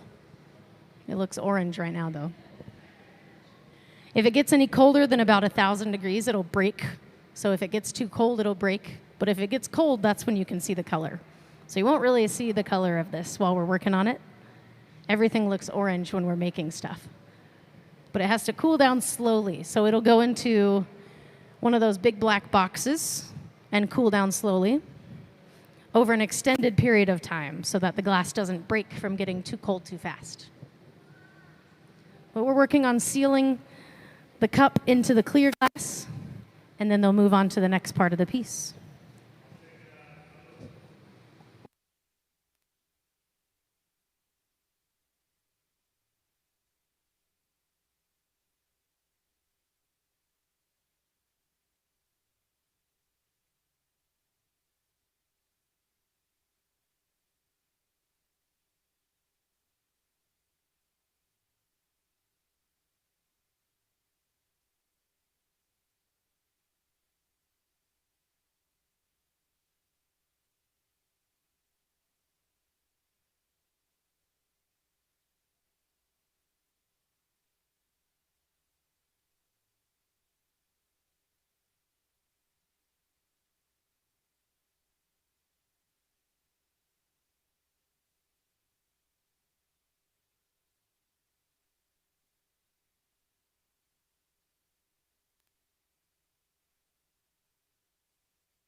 So it looks like we are going to pull this out into cane.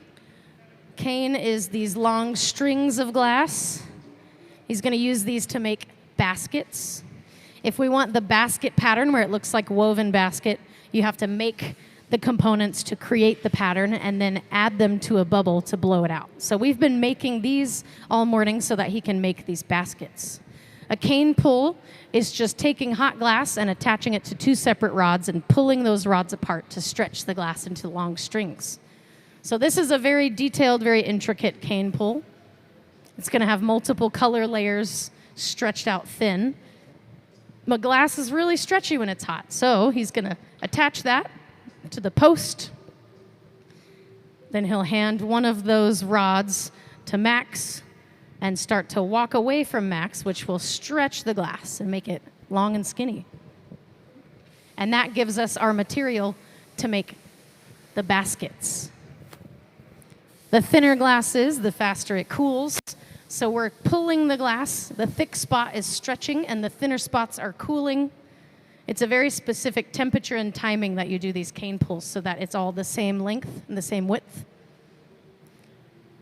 These ladders are made of wood so that we can set this glass down on the wood when it's done stretching and it's cold. If we set it on the concrete is cold. It will shock the glass and break it. So that's what the ladders are for. It helps not break the cane when we set it down.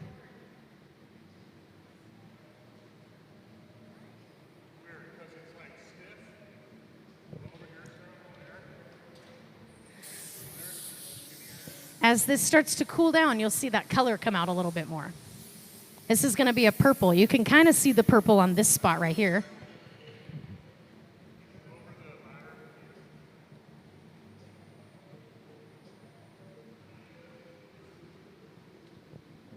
So we're just pulling and stretching this glass out until it gets too cold and we can't stretch it anymore. Then we'll have our cane. They can break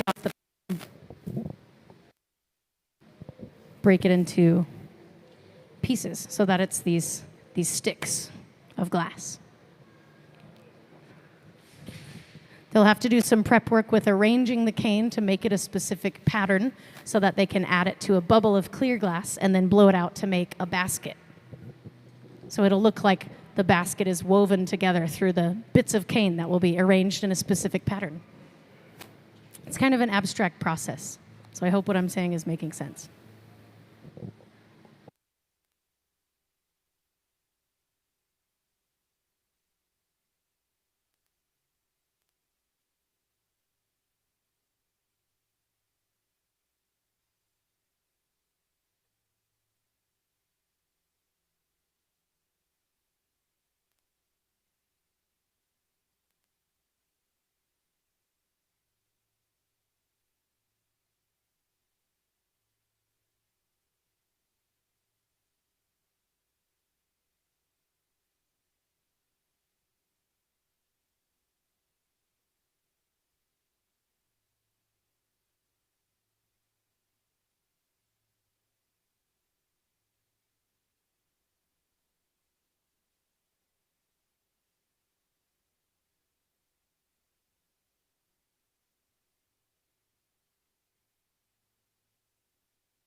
Microphone check. Cool. Hello, everybody. So we're just getting started right after coming back from lunch. Our artist today's name is Dan Friday. He's the one wearing the white hat and the plaid shirt. He's doing a residency this week from the 5th to the 9th. And what he's making is going to be Coast Salish artifacts for an installation at Children of the Setting Sun Productions headquarters in Bellingham, Washington.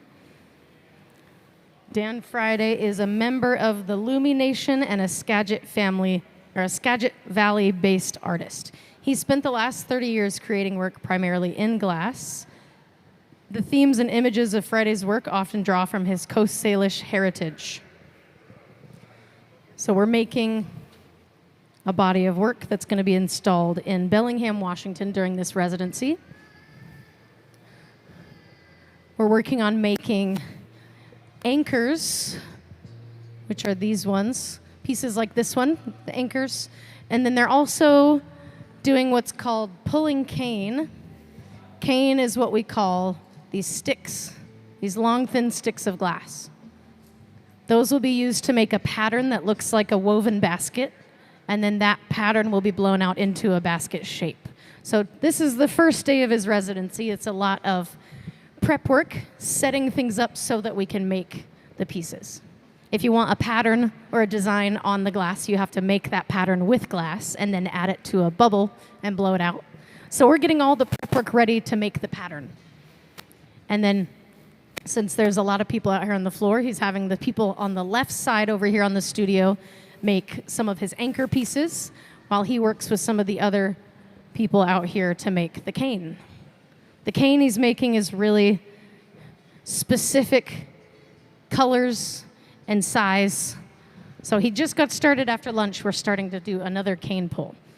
The reason it's called a cane pull is because you literally attach two rods to the glass and pull it apart, and it makes a long, thin rod. But it has to be done at the right temperature and the right timing for it to work. So we're getting everything set up to do our cane pull. That's what these ladders are for on the ground. They'll set the glass on the wooden ladders when it's all stretched out, and then they can chop it into these smaller bits. If they set it on the concrete is cold, it'll crack the glass. So that's what the wooden ladders are for. They're a little more insulated, less aggressive on the glass, so they don't break it. But what we're doing right now is getting all the colors set up. The clear glass is all in the furnace, and we scoop it out the same way you'd get honey out of a jar with a honey dipper. But the colored glass comes in bars like this. So we have to preheat the color bars and then add them to the molten clear glass. So all his color that we're using is in this box. This is called the garage, and it sits at about 1,000 degrees inside. It preheats these chunks of color so that we can put them in the reheating chambers, those big barrels of fire. If we take a cold color bar and try to put it in there, it will explode from thermal shock. So you have to preheat it before you put it in there. The furnace that melts the clear glass as well as the reheating chambers both sit at about 2,200 degrees Fahrenheit. And that's the temperature that keeps clear glass and colored glass molten. If you look up there, that's a diagram of the furnace. It's on 24/7, runs on natural gas and forced air. And that is where all the glass sits. We have two furnaces in here. They both hold about 1,000 pounds of glass. That is one of the furnaces over there. We just got some clear glass out of there. Because of the temperature, the clear glass looks orange. All of the colors look orange because of how hot they are. But glass blowing is a layering process. So they're working on building up those layers so that we can put them all together and create our cane and our anchor piece over there. For anyone that joined us recently and didn't hear me saying this, this is Dan Friday's residency.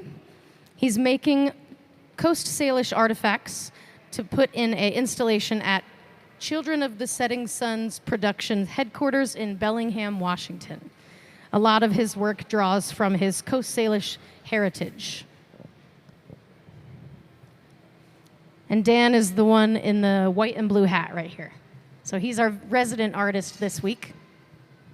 If you've ever been to the Seattle Aquarium and seen the glass fish hanging from the ceiling, that's Dan's work.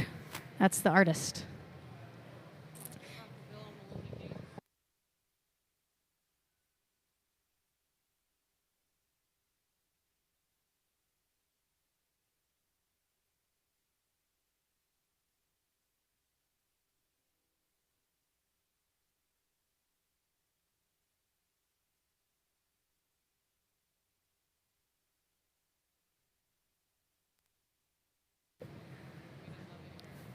So if anybody has any questions, my name is Shannon. You can just shout at me, raise your hand or something. I'll be happy to tell you more if you want to know more.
So Dan's going in the furnace right now to scoop out another layer of clear molten glass. When he comes out of there, it's all going to look bright orange, but that's because it sits in there at 2,200 degrees Fahrenheit. So clear glass looks bright orange when it's molten hot, and it's like a liquid. As it gets colder, it gets stiffer, and it looks more like glass. But fresh out of the furnace, it looks like glowing, hot, moving, orange, molten glass.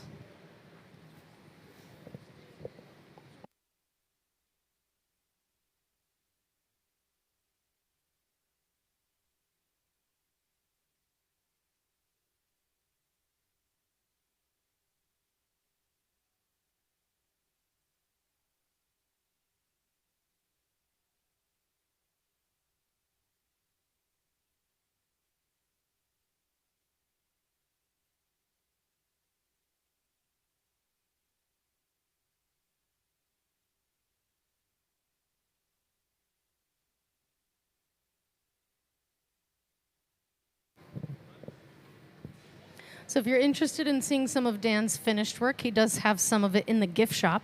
You can go check that out. And I'll give you some information about an event we have coming up. It's called Glass Fest Northwest, this Saturday, August 8th from 10 a.m. to 5 p.m. It's open and free to the public.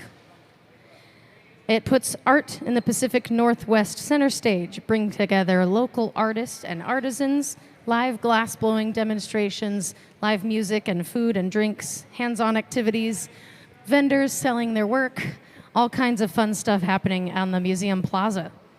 And it's free admission for that day, so this Saturday from 10 a.m. to 5, if you want to come around and check out the Glass Fest Northwest, there'll be lots going on here. And Dan Friday will be in here during that Glass Fest blowing glass.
That table that they're using there is called a Marver, Marver.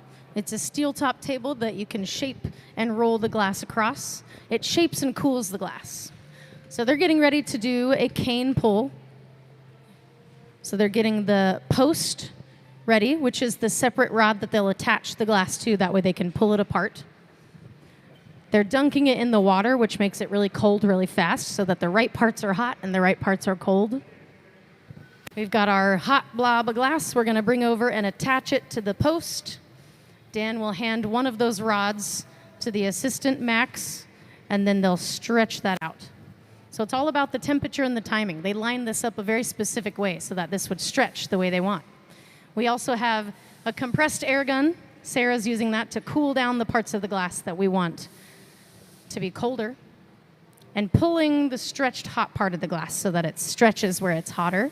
The thicker it is, the longer it stays hot. So all the thickness of the glass is staying hotter long enough they can pull it and stretch it to make a nice long string of glass. As it cools, you'll see the color come out a little bit more because the colder it gets, or the thinner it gets, the faster it cools down. So this piece of cane is going to be a darker color. And they're going to pull and stretch it out until it gets too cold and freezes into place. So it's pretty hot and molten. They can continue to stretch and pull it apart until it has a lot of tension. It's taut. They can set it down and break it off the pipes. And then we'll have more cane to work with. But glass is very stretchy when it's hot, like taffy. You can see how far we pulled that apart.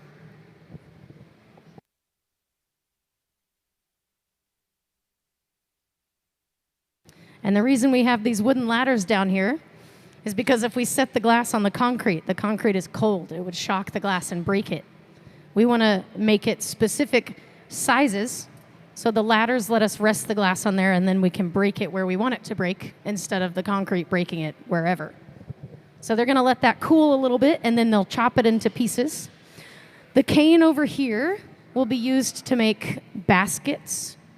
So if you want a pattern on the glass, you have to make the pattern out of glass and then add it to a bubble of glass.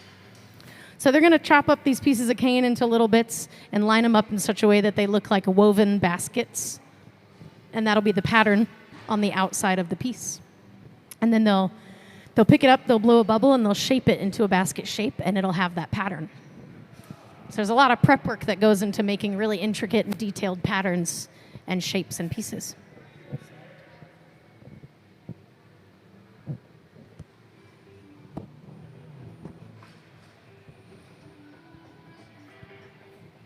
So this cane pull is starting to cool down. It looks like a blue, like a dark blue.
So over here on the left side of the studio, we're making one of these anchors. They're about to dunk the glass in a bucket of water, which will create cracks on the surface to give it this look. So since the glass is really thick, if they dunk it into a bucket of water, it will crack the surface, but not the whole thing. And then when they blow the glass and stretch it, those cracks will stretch apart to look more like this piece. If you can't see over here on this side, we have a camera we can try to put up there that shows what's happening over here. We'll try to get that situated here soon. But we're dunking the glass into a bucket of water. It creates cracks just on the surface. Now when they blow the bubble, it'll be this crackly pattern.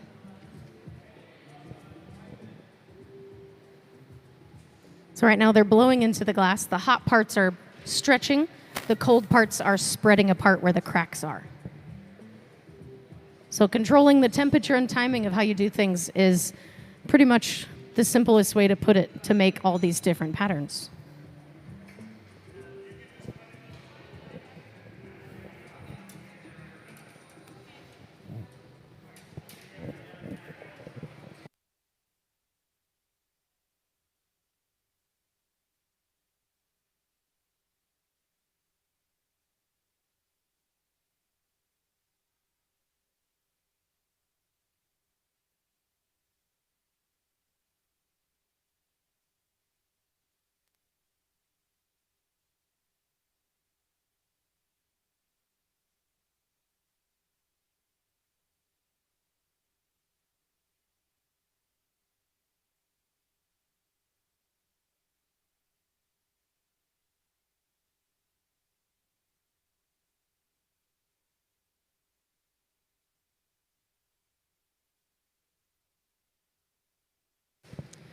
So there's a lot of different things happening all at the same time right now. With more intricate glass blowing, there can be a lot of moving parts all at the same time. That's why there's always so many people down here working together. Our main artist is Dan Friday. He's the one with the glass about to go into the furnace. This is his residency from the 5th to the 9th. So today's the first day. Since it's the first day, a lot of today is doing prep work, which involves pulling a lot of cane, making all of these strings. So we gotta cut those up to make a pattern. But we're also making anchors, as anchor pieces on that side of the studio. So multiple things happening. We got some of the team is prepping the cane, some of the team is helping make more cane, and some of the team is making the anchors. So 3 different things happening at the same time. If anybody has any questions, just let me know.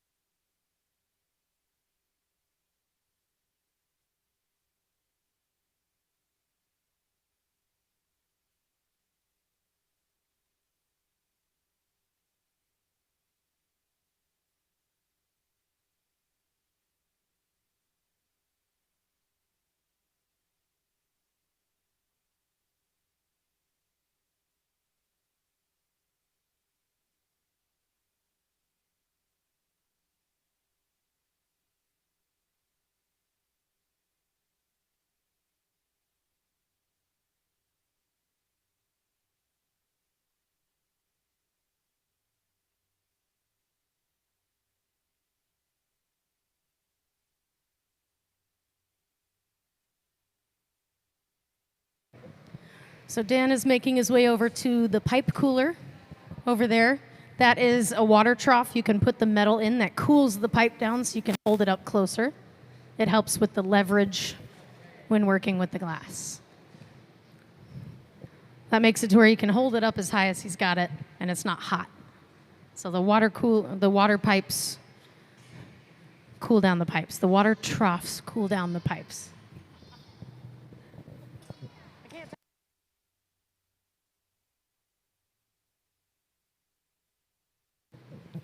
Now Dan is getting more glass out of the furnace, and the furnace sits at 2,200 degrees Fahrenheit, so that heats up the pipe a little bit. He can go cool it back down if needed with the water trough. But he's got a fresh layer of clear glass on top of that. clear glass looks orange fresh out of the furnace because it's 2,200 degrees Fahrenheit. That's molten hot glass. All the glass looks orange when it's at those temperatures. But when it cools down, you can see the different colors.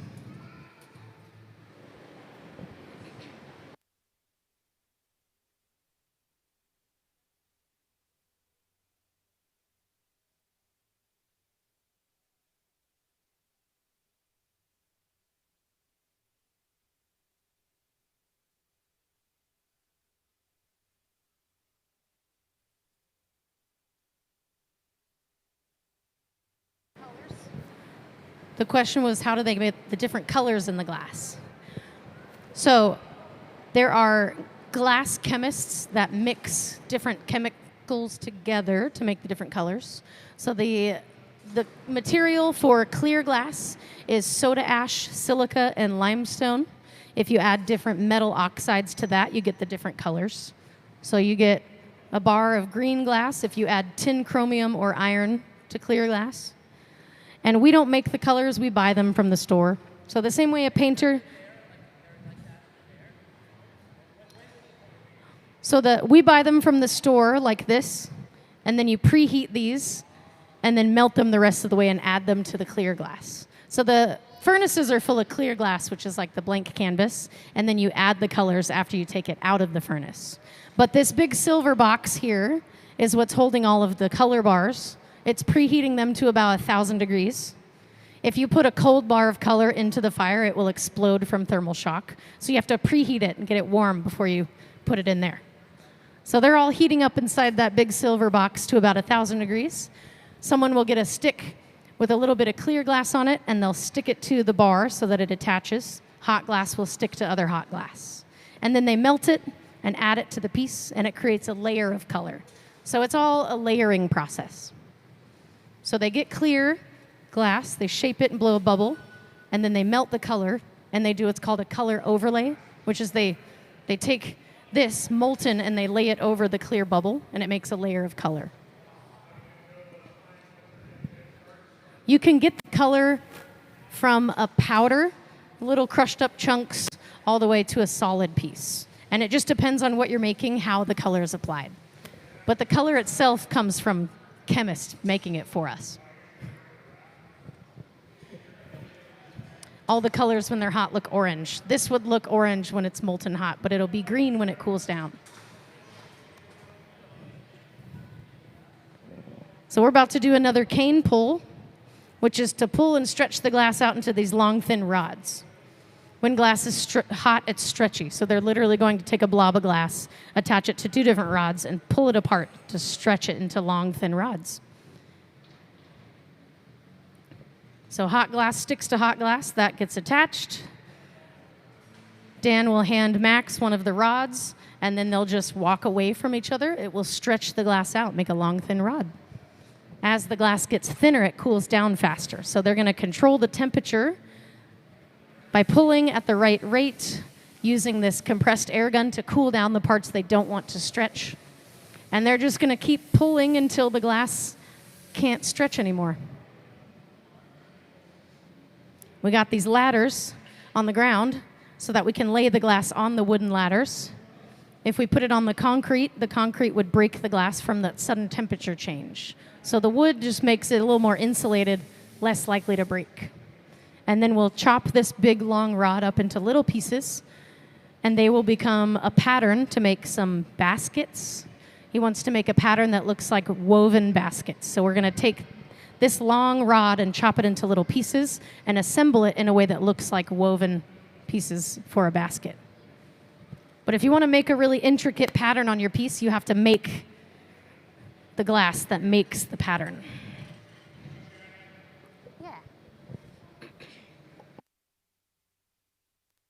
So Dan's just going to keep pulling on this glass until it won't pull anymore, and then they'll break it off the sticks and do it again.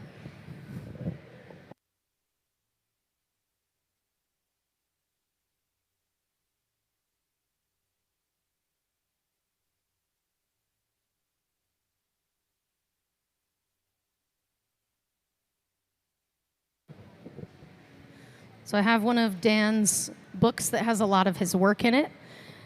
The goal that we're working towards is some of these baskets on page 21. I can pass this around and let you guys check it out if you want to see. Just so you have a better idea of what the end goal here is, we're making these baskets like on that page. So we're making the pieces that will make the pattern.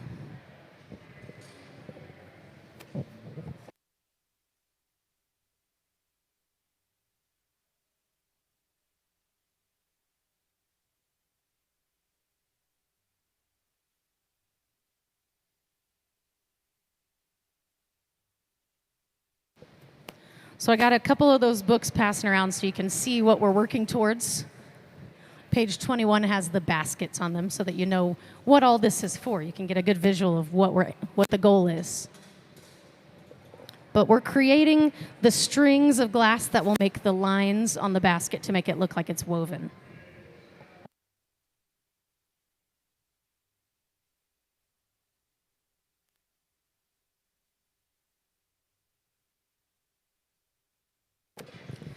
If you want to get a better look at some of Dan's finished work as well, he does sell his stuff at the gift shop. Some of his finished pieces are in there.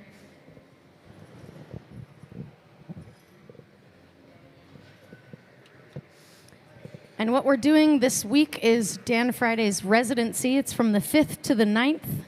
During his residency, he's going to make glass representations of Coast Salish artifacts, such as anchors, hooks, fish, baskets, different things that represent the Salish coast artifacts. And these are going to be made as a group for an installation at the Children of the Setting Sun Productions headquarters in Bellingham, Washington.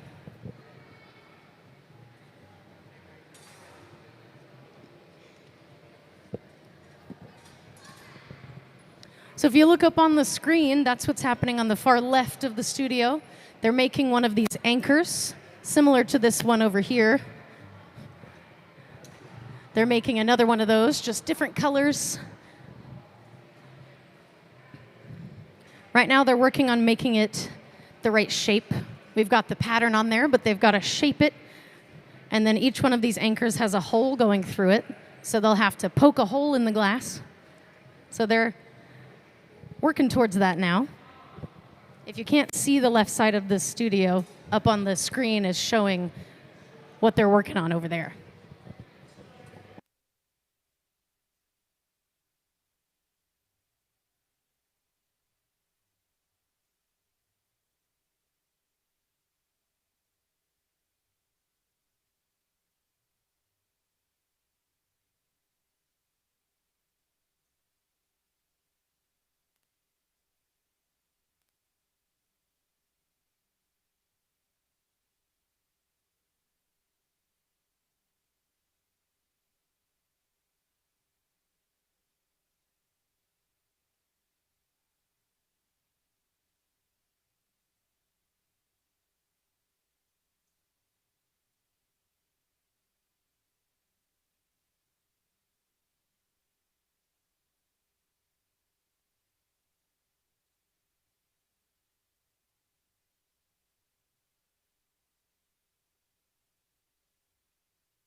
So over here on the left, they're using some cork pads to smush the shape of this piece to make it more of this flat shape. You can see a little better up there what's going on. Ben here is using these two handled tools that's made of cork, like the thing that plugs your wine bottle, just big cork pads. He's using those to squish the bubble to where it's flat on two sides. But the cork gets really smoky, so it's going to be a lot of smoke over here.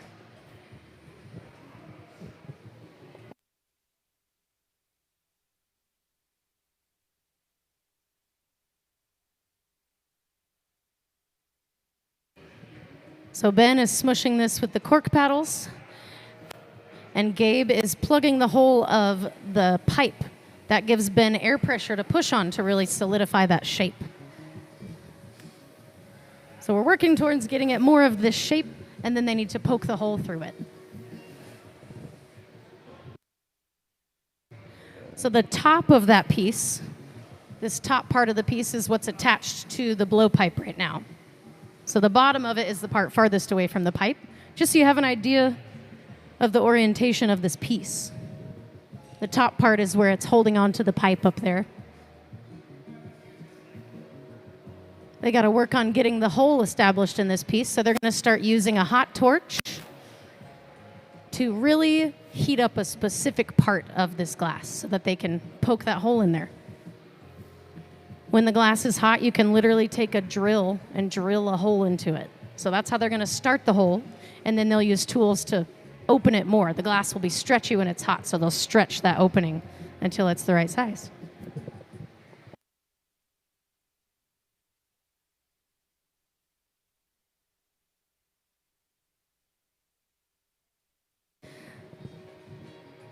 So if the glass gets too cold, it'll break. That's why they continually have to take it and put it back in the fire. So they alternate between working on the piece until it gets cold, and then they put it back in the fire to heat it back up. If it gets anywhere colder than about 1,000 degrees, it's at risk of breaking from thermal shock. So the general working window in blowing glass is between 1,000 and 2,000 degrees Fahrenheit.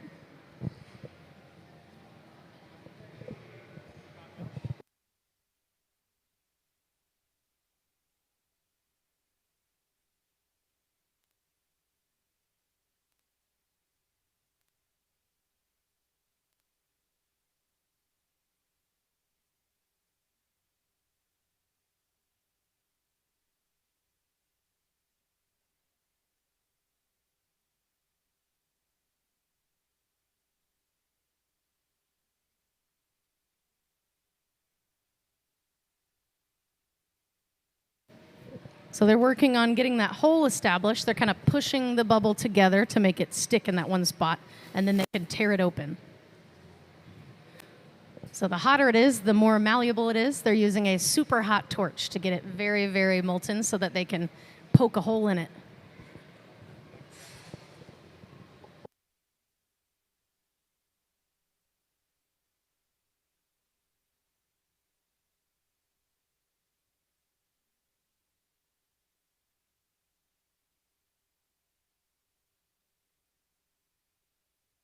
Now Ben is using that drill to drill a hole through hot glass. Now that there's a hole established, they can just work on pulling it apart to make the hole bigger. When glass is hot, it's very malleable and stretchy, so they're using the heat to help shape that part, get that hole in there.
So now in that anchor piece, they've got a pretty big opening established. They just need to work on cleaning it up.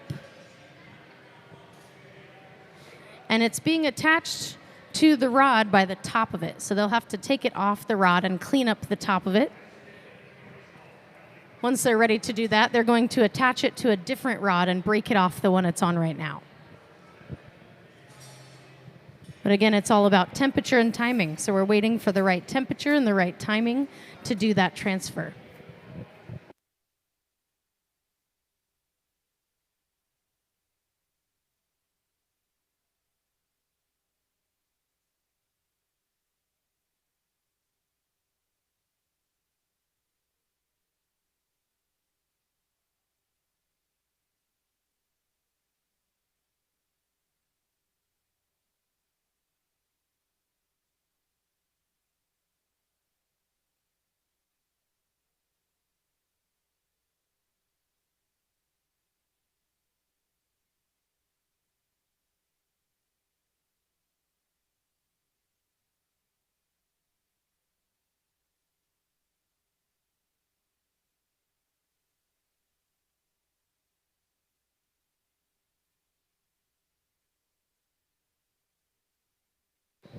So Dan's going into the furnace to get another layer of clear glass on top of everything on the stick.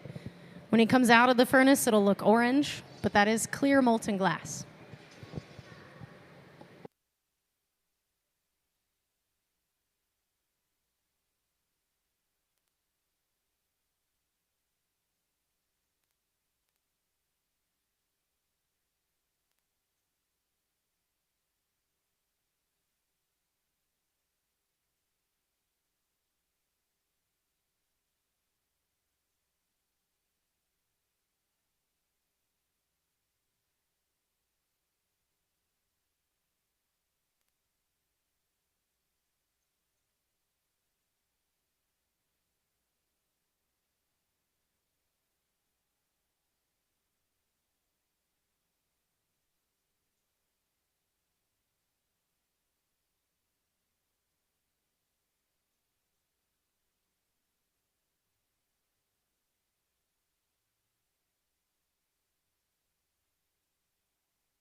So at this middle bench here, Dan is getting ready to do another cane pull. The cane are these long strings of glass. So we're getting ready to do a long stretch of more of that to make more material.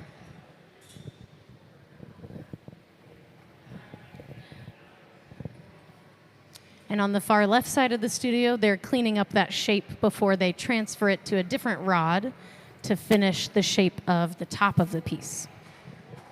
So multiple projects happening at the same time right now.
So we're just about ready to do another cane pull. Dan Friday, our artist in residence right now, is the one who has the glass that we're going to do our pull with. So he's getting it hot. He'll bring it over to this side of the studio and attach it to the post that Max is holding. Hot glass sticks to other hot glass, so those will get stuck together. Dan will hand Max one of the pipes, and then they'll just walk away from each other and stretch the glass into a long piece of, like a stringer of glass. The thinner the glass gets, the faster it cools down. So the thinner parts are getting cold and stiff, but a lot of glass is really thick right off the head of the pipe, and that's what they're using to pull and stretch that out and make a nice long rod of this color of glass.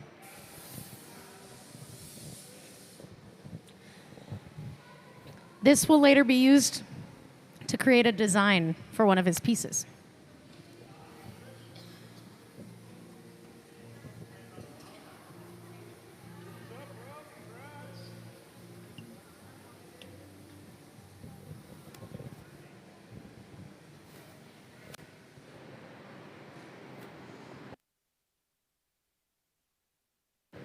So Dan is going to keep pulling and stretching that glass until it cools down so much that it's solid and he can't stretch it out anymore. We have these ladders down here because if we put the hot glass on the ground, the concrete will get the glass really cold. That will shock it and break it. So we put it on the ladders, that way it doesn't break.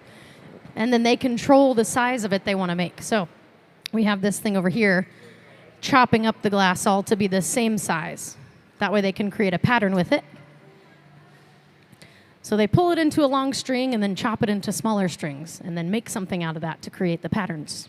So this is the first day of his residency, so a lot of it is going to be prep work, making all this stuff so that they can use it later to make really intricate designs and patterns on the pieces.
So over here on the left side of the studio, we're working on one of these sculptures. It's going to be an anchor.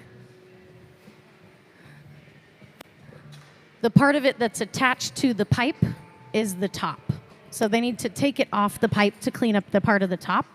They're going to do what's called a punty transfer. The punty is the technical name for the rod we're going to transfer the piece onto. So they're going to break it off of the blowpipe it's on now and have it stay attached to the rod they just stuck on the bottom. To do that, they have to line up the temperature and the timing so that they can break the glass in a specific spot. If you watch them up there, Ben is going to put a drop of water on that restriction line right off the head of the blowpipe. He'll hit the rod with a metal tool. It'll send shock waves and vibrations through the glass and break it in the specific spot where he puts the water. But it has to be done at the right temperature and timing. So there goes the water. He'll hit the pipe and it will break right there. There we go. So now they flip the piece around, they can work on the top of it. They need to close that opening up there. So they're going to heat it up, close the opening, and then cut off the excess glass from the top.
So over on the left side of the studio, Ben is using a pair of jacks, which is what that bladed tool is. He's squeezing the glass in between the blades to close that opening on the top of the piece off. And now they don't need that little extra piece on there, so they're going to break it off with the right temperature and the right timing. So they're waiting for this to chill a little bit before they break it. But the metal tool is chilling that spot especially. So it's the weakest point on the piece right now. They'll take another tool and just whack that piece and it'll break off. They'll clean up that part, make it a little more round up there, and then finalize and fine-tune the shape of the piece before they take it off the stick.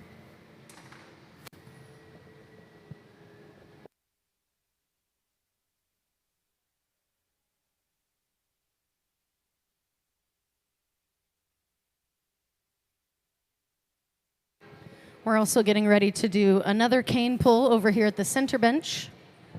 They're going to stretch the glass out into these long rods, and then we chop them all into the same size so that they can be used later as a design on the piece. They're going to be used to make a pattern on the design on the piece that looks like woven baskets or stripes. I don't know why I can't talk today.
So over here on the left side of the studio, they're fine-tuning this almost finished anchor piece.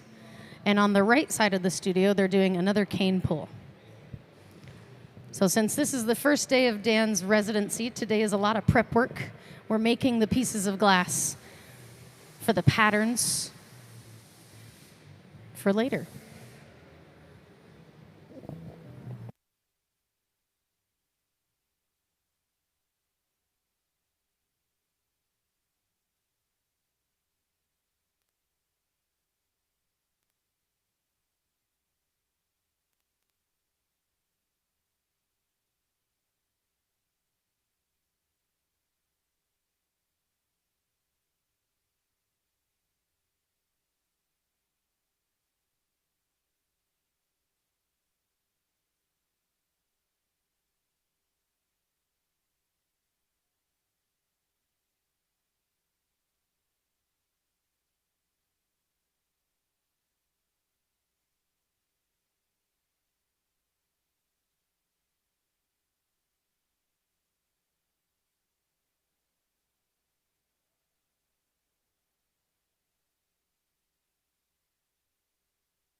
So on the far left of the studio, if you look up at the screen, you can see what they're working on over there. They're almost done with this piece.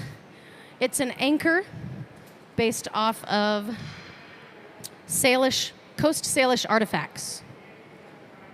So this piece is just about done. They just need to get it off of the rod and let it cool down overnight. We're going to put it into what's called the annealing oven, which I believe they're going to put it in that annealing oven. It's the big black box. The glass has to cool down slowly over an extended amount of time. If it gets too cold too quickly, it will break. So it'll go into that box and cool down slowly overnight. Probably more than just overnight, a little bit longer. But to get it off the pipe, they have to break the glass at the bottom, and then they'll grind and polish that spot once the piece is cold. So they're getting ready to remove it. They're balancing the temperature of the whole piece by getting the bottom part really hot with this torch.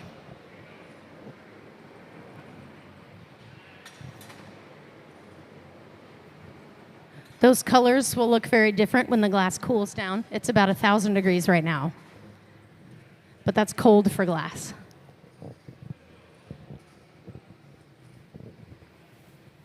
But our annealing oven over there, we're getting ready to load the piece in there. Stina is the one putting on all the protective gear because the oven over there sits at about 950 degrees Fahrenheit inside. We're going to load the piece in there, but she has to physically put her hands into it to load the piece. So she's got a bunch of safety gear on, Kevlar gloves, a face mask.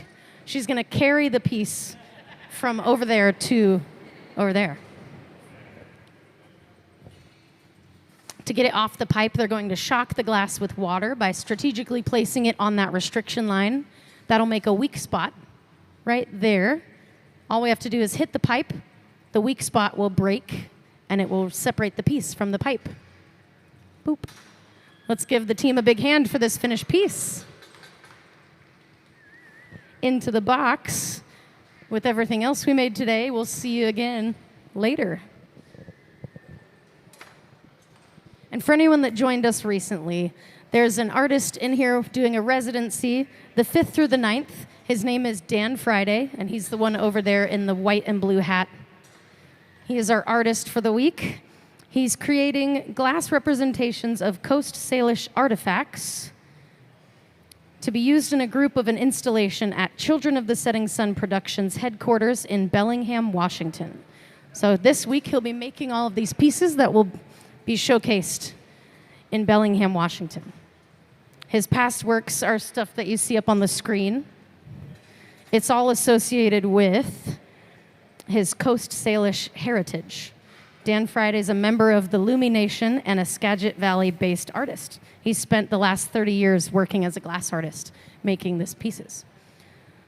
Everything up on the screen kind of walks you through some of his reference photos and his ideas that he's working on. He'll be making large-scale blown and interior sculpted pieces.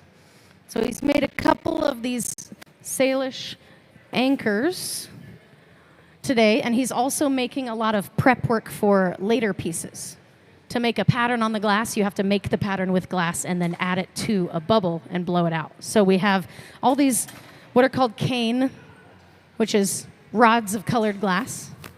They're going to chop them up. Sarah's chopping them up right now to get them all ready for the next couple days when he's going to make these really intricate patterns and pieces. Since today's the first day of the residency, it's a lot of prep work, a lot of getting stuff ready to make things. But then we're also making these anchors today. We've got a team on the left making the anchors, a team at the middle making the cane, which is these long pulls of rods of glass. All the glass in the furnace is clear, and then we add color to it after we take it out of the furnace. So they're working on building up the layers of clear glass and adding layers of color in between.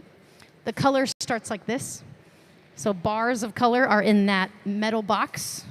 That's called the garage, and it preheats all of the bars of color so that they're about 1,000 degrees. When you introduce them to the flame, the fire over there is about 2,200 degrees. So if you took a cold bar of glass and put it in there, it would explode. You got to preheat it so it doesn't explode. So all of the bars of color they're going to use to make these strips of cane are in that box, and they're doing it one at a time. When the glass is really hot, it's stretchy. So they're going to attach this bit of glass to another rod and just pull them apart to make a long rod of glass that we can then chop up into pieces and use for patterns to make stripes or designs on the pieces that he's working towards. They're going to be for some baskets. And the baskets, he's going to line up those strings of glass to make them look woven together like a woven basket. So we're working towards that goal, just starting today. That is our furnace over there that holds all the clear glass in a big bowl made of high fire ceramic. It sits in there at about 2,200 degrees Fahrenheit, and you scoop it out the same way you'd use a honey dipper to get honey out of a jar. So each time they go in there, they're getting clear glass out. It looks orange just because of the extreme temperatures. But as it cools, it starts to look more clear. And glass blowing is a layering process. So they're building up the layers to have enough material to make the size cane pull that they want to make. And that's just a process that takes a little bit. So they're building up those layers by controlling the temperature and the timing of the different methods that they use in glass blowing. Right now, Alex is using the pipe cooler. It's a water trough that runs water over the hot part of the metal and cools it down so you can hold the pipe up higher.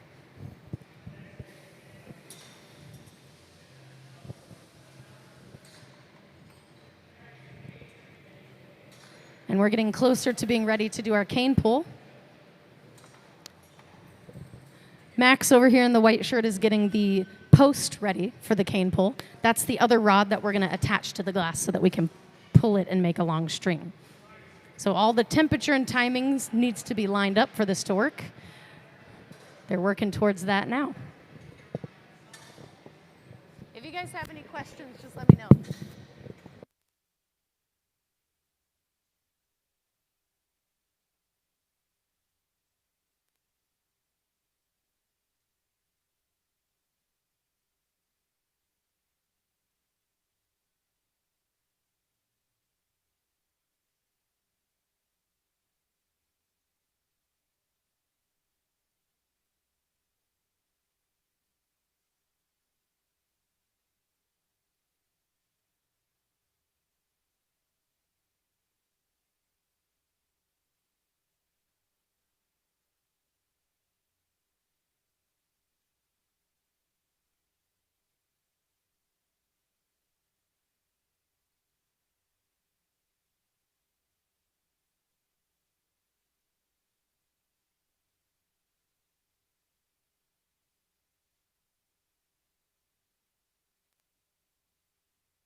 We're getting ready to attach the rod that Dan has to the rod over here.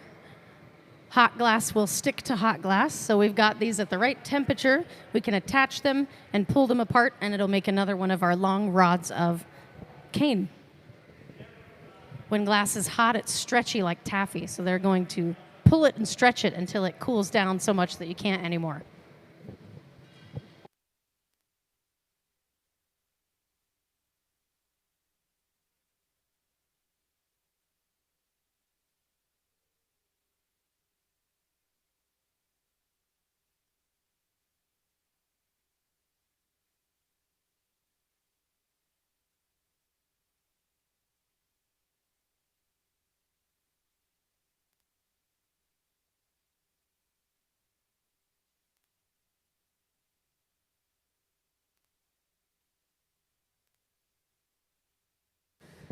So now they're just going to pull those apart. We're using compressed air to help control the temperature of the parts that we want to stop moving. The colder the glass is, the stiffer it is, and the thinner it gets, the faster it cools down and stiffens. So all the glass is really heavy up on the stick so that we have material to pull and stretch.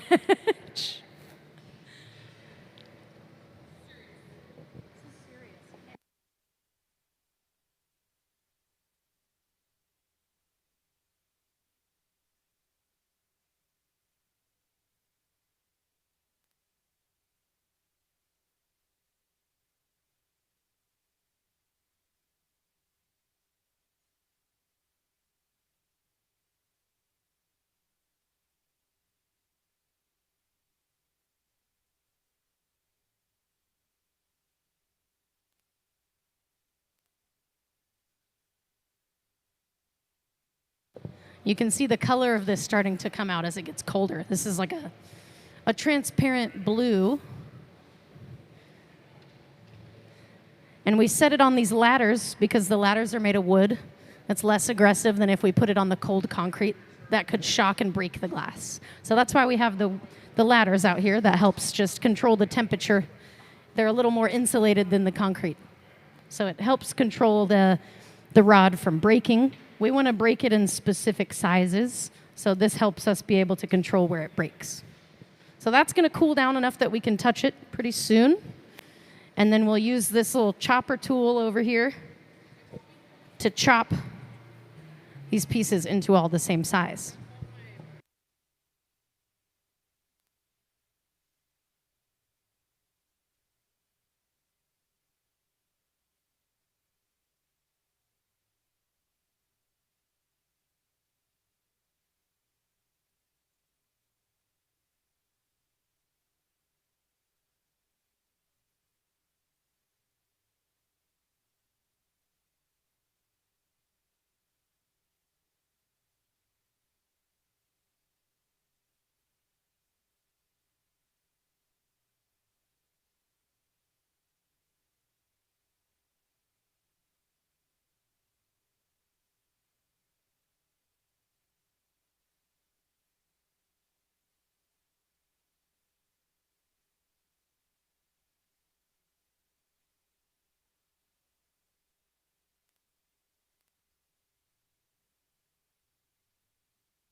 All right. So those of you that just joined us, I'll give you a quick review of who is in the shop today. Our artist in resident from August 5th through the 9th, his name is Dan Friday. He's the one in the white and blue hat and the plaid shirt. During his residency, he wants to visit glass representation of Coast Salish artifacts that will be used for an installation at Child of the Setting Sun Productions headquarters in Bellingham, Washington.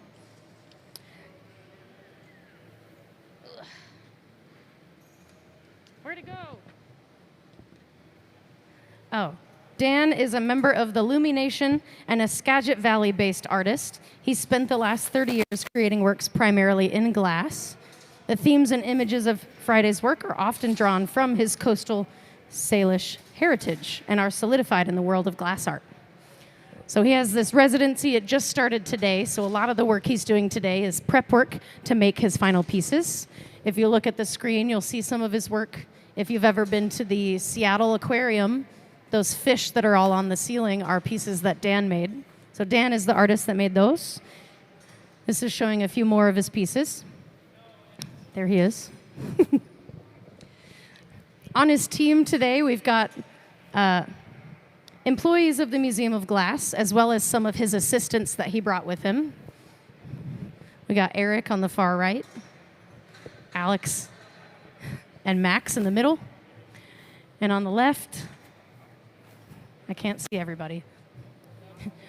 Yeah, Sarah, Trent, Gabe, Dan, and Finn. And Stina is hiding over there. So that's everybody's name of everyone that's on the floor today helping Dan make his work. And again, this is all for an installation that's going to be in Bellingham, Washington. So we're doing a lot of prep work today. Pulling cane, which is pulling these long strings of glass. If you want a pattern on your piece, you have to make the pattern.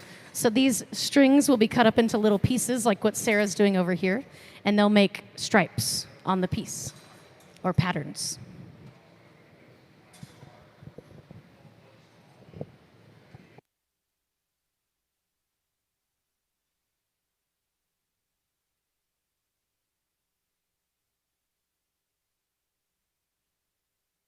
I'll also let everybody know that this Saturday we have Glass Fest Northwest happening.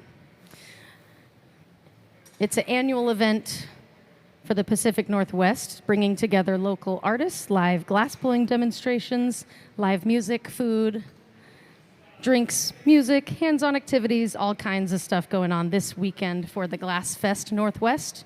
It's from 10 a.m. to 5 p.m. on August 8th here at the museum. Admission into the museum is free that day, and Dan Friday will be here. So if you're interested in checking that out, it's free this Saturday. We also have a live stream. If you ever want to see what's going on at the museum, but you can't physically make it here, you can check out their live stream that's on YouTube. It's also on their website, museumofglass.org, under the Hot Shop. It'll take you to the live stream, and it'll show you what's going on in here. We got all our cameras up so that you can see what's happening. Anytime the museum's open and there's glass blowing going on, that live stream should be on. So you can check it out anytime.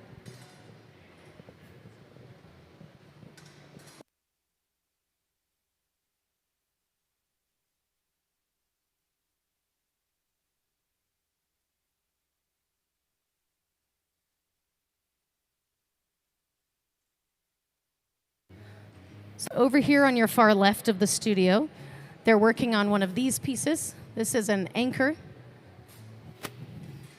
So they're working on one of those. They just finished one, so they're getting started doing another one. And at the center and far right bench, they're working on getting that cane prepped so that they have more of this to make patterns and pieces out of later in the residency. So multiple projects being worked on at the same time today. Up on the screen, you can see how they're adding some glass color to the anchor piece they're making. You can get the glass color in different forms. They're using it as a powder and sifting it onto the surface of the glass. You can get it from a solid bar like this, crushed in different sizes, all the way to a fine powder like what they're using there. We've got a color booth around that corner that has ventilation in it because you don't want to inhale powdered glass. So they're using that safely to get that color on there, sifting it a little bit at a time, and then they'll melt that powder to create that layer of color. And they're using that powder because they want the pattern to look like this one. So they'll use the powder, melt it in, and for that piece right now, it's a very small bubble with really thick glass around it. So they can take that blob of glass and plunge it into a bucket of water. The water will shock the surface of it, but since it's really thick, it'll stay molten on the inside. So they'll shock the outside to crack it, and then they'll blow the bubble, which will stretch those cracks apart and make it look like it has these kind of like spider web look on it. So they're working towards doing that, and then they'll blow it and shape it into that anchor shape. And that's another symbol of the Salish, coastal Salish.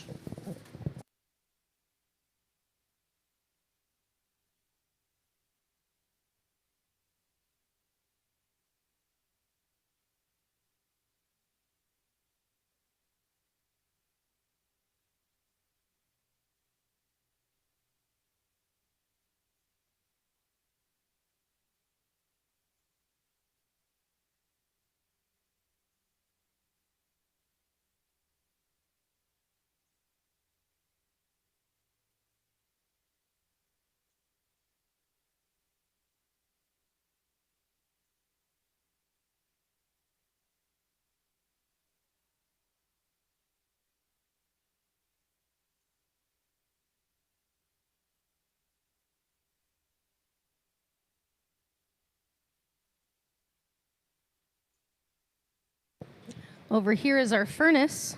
That holds all the clear molten glass inside. A big fire bowl, a big high fire ceramic bowl.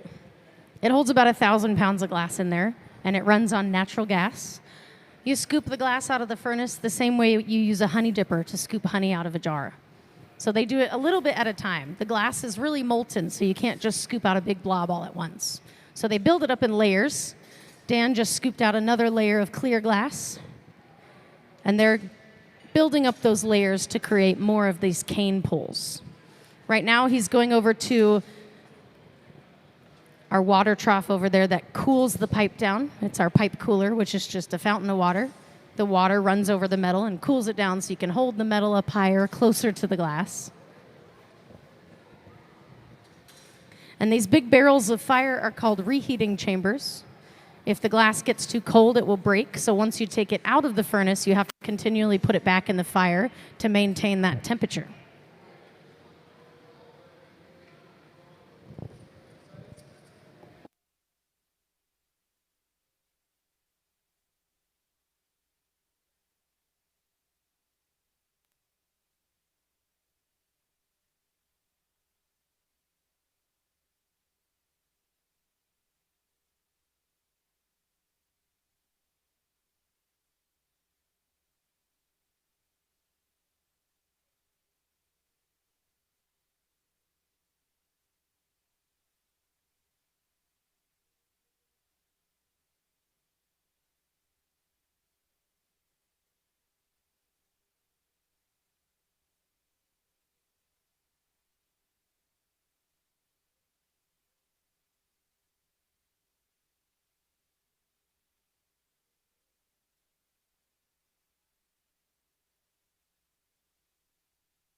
But for those that just joined us, I'll give you a quick overview of what's going on in the shop today. We have a visiting artist named Dan Friday. He's doing a residency today from the 5th to the 9th of August. So today's his first day of his residency. We're doing a lot of prep work, making stuff for the next couple days. So for his residency, he wants to make glass representation of coastal Salish artifacts. It's going to be for an installation in Bellingham, Washington.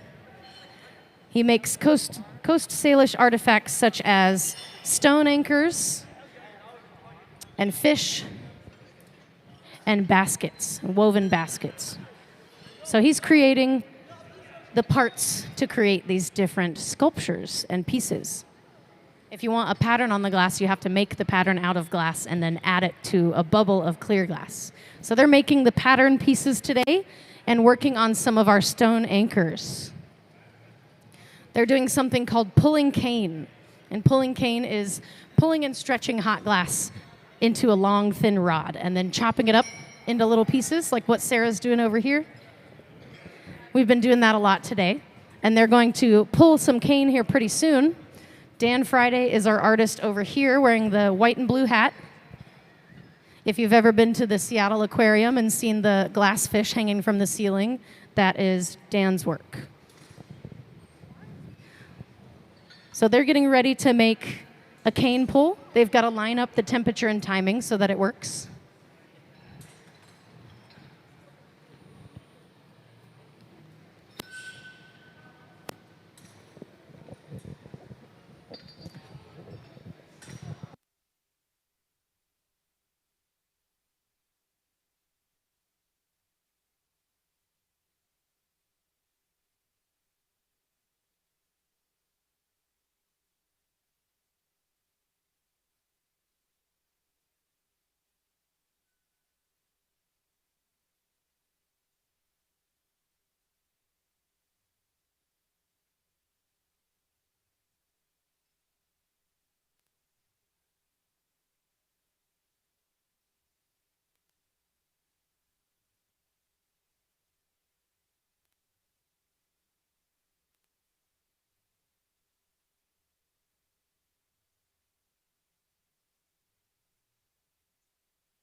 So Max has a post. He's walking over there so that we can attach the glass that Dan has on this rod to the post and then pull them apart and stretch them to make long, skinny rods. These ladders on the ground are made of wood because the wood is more insulated than the concrete. If we took these rods of glass and laid them on the concrete, they would break from temperature shock. They'd get too cold too fast and shatter. So we lay them on the wooden ladders, and that helps prevent them from breaking so that we can break them where we want them to break. The glass, when it's hot, is stretchy like taffy. So we're going to attach the glass to two separate rods. These two guys will hold the rods and walk away from each other, and that'll stretch it out into these long skin rods. It's got to be done at the right temperature and timing, though, so they're lining that up. Dan will walk over there to attach the glass to the other rod.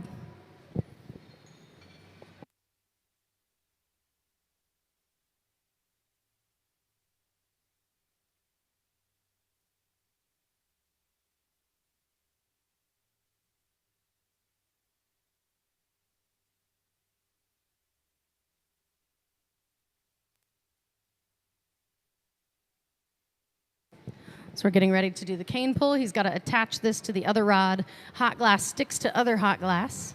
So those are attached. He'll hand one of those rods to Max, and they'll stretch it apart. The temperature and timing is important because the thinner the glass gets, the faster it cools. So a lot of the glass is right up on the post and the pipe so that they can pull it apart. It stretches and gets thinner. The thinner parts get cold. The thicker parts stay hot, and they can continue to stretch it until they run out of heat or glass. So they're slowly pulling those apart to create this long tube of glass.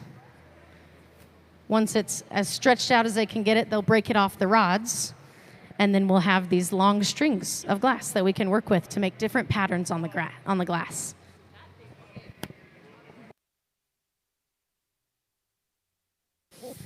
By using an air compressed air gun, we can control the temperature and the way that the glass stretches.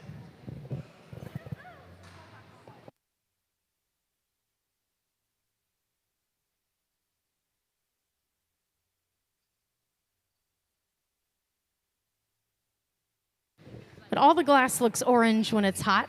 The colder this gets, the more you'll actually be able to see the color that it's supposed to be. The color will hide behind that heat. The glow of the glass makes it look orange. So as this cools, you'll be able to see that color come out a lot more.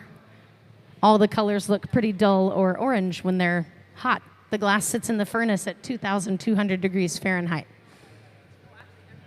Right now, this is about 1,000 degrees Fahrenheit, but that's cold for glass blowing. For glass blowing.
Okay, so the question was, how can you get involved learning how to blow glass? And there's different ways you can do it. You can go to school for it, like you could learn how to do it in college. You can also learn how to blow glass if you live in this area through the Hilltop program. That's middle school and high school kids learning how to blow glass.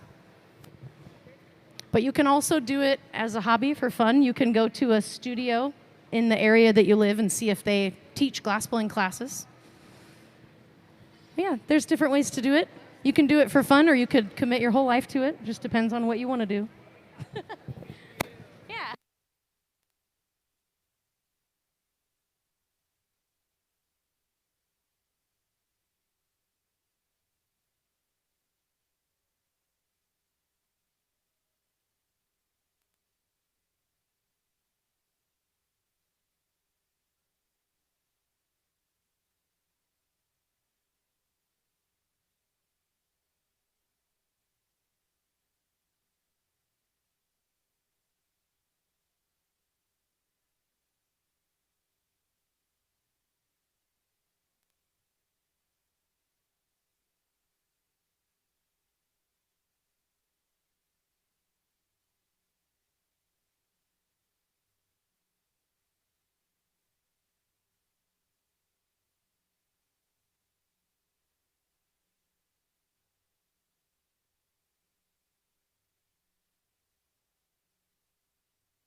Oh yeah, if you can't see what's going on the far left of the studio, what's on the screen is what's happening over there.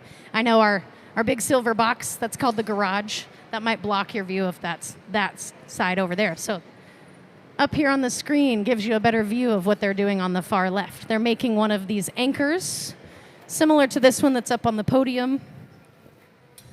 So they're making one of these. It's a Salish stone anchor sculpture. So they're working on one of those over here. And then they're working on pulling more cane on this side of the studio. So multiple different projects going on today. First day of Dan's residency. So he's trying to get a bunch of prep work done. So the rest of the days he's here, he can really make a lot of really nice work.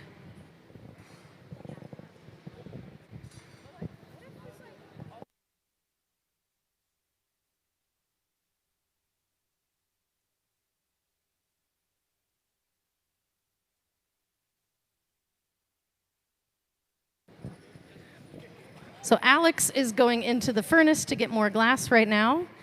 All the clear glass sits in there at about 2,200 degrees Fahrenheit. You scoop it out the same way you'd get honey with the honey dipper out of a jar. The furnace runs on natural gas, and it's on 24/7 because it keeps the glass molten when we're working with it, and when we're not in here, it's melting more glass so we can work the next day. So it's always on, and we have 2 furnaces that hold 1,000 pounds of glass each. So the inside of the furnace, there's a big bowl called a crucible that's made of high fire ceramic, and it holds all the glass inside there like a giant salad bowl full of honey is what it looks like. But they run on natural gas, and that keeps them going 24/7. The clear glass is like the blank canvas. So we melt clear glass, and then we preheat whatever colors we want to use so that we can melt them down and add them to the clear glass. So it's a layering process. It's not like paint where you put white and red together and it makes pink. If you put a layer of white with a layer of red on top of it, it will just make the red really bright and vibrant. So they don't mix together, they're just layers, layering process. You can put a layer of color and then encase that in clear, and then put another layer of color and encase that in clear again, and then blow that out, and that'll give you different effects. But the color comes from different metal oxides that are added to the clear glass formula, and there are glass chemists that specialize in making the color. And we, as glass artists, go to the store and buy it already made. So if you wanted a piece of glass that was green, you would buy a bar of green glass. You would preheat it in this big silver box to about 1,000 degrees. And you can pick it up on the end of a stick and melt it to be the same temperature as the glass in the furnace, and then add it to the clear glass. So lots of layering. Lots of chemistry involved in glass blowing. All the colors, regardless of what they're supposed to be, look orange, though, when we're working with them because of the temperature. At the coldest, the glass will be 1,000 degrees Fahrenheit. And if it gets much colder than that, it will shatter and break.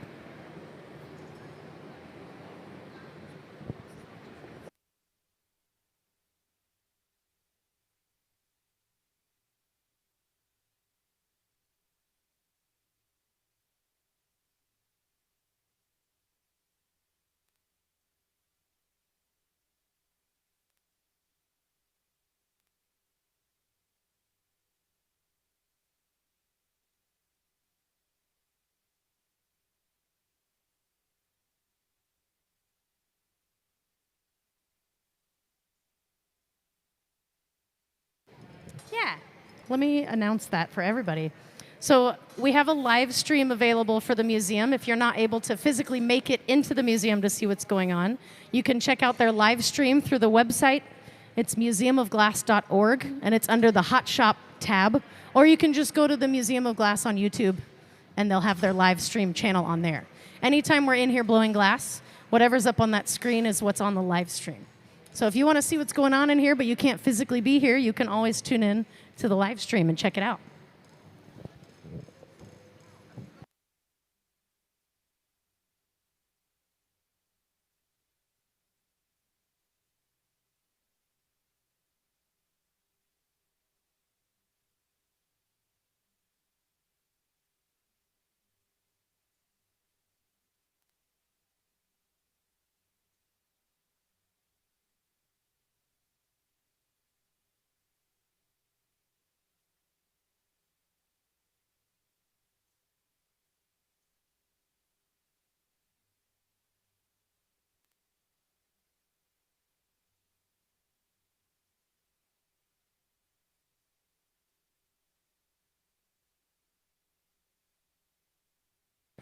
So on the far left side of the studio, you can see this piece trying to start taking shape to look more like one of our Salish anchors over here. We've got to poke a hole into it, make it the right shape. So they're working towards that right now, but they've got the pattern on there. Now they just need to work on the shape and the design a little more. It'll look similar to this. It might not be the same colors, but it'll be this design. And that's based off of Salish designs of their stone anchors they would use. For fishing. Yeah.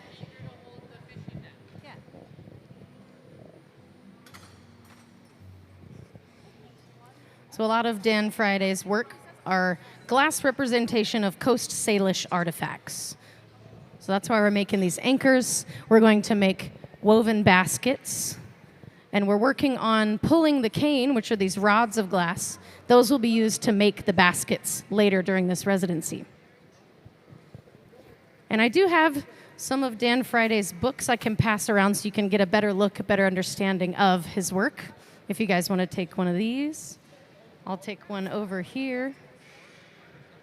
You guys want to check this out? That'll give you a better understanding, visuals of what kind of work Dan makes besides what's on the screen.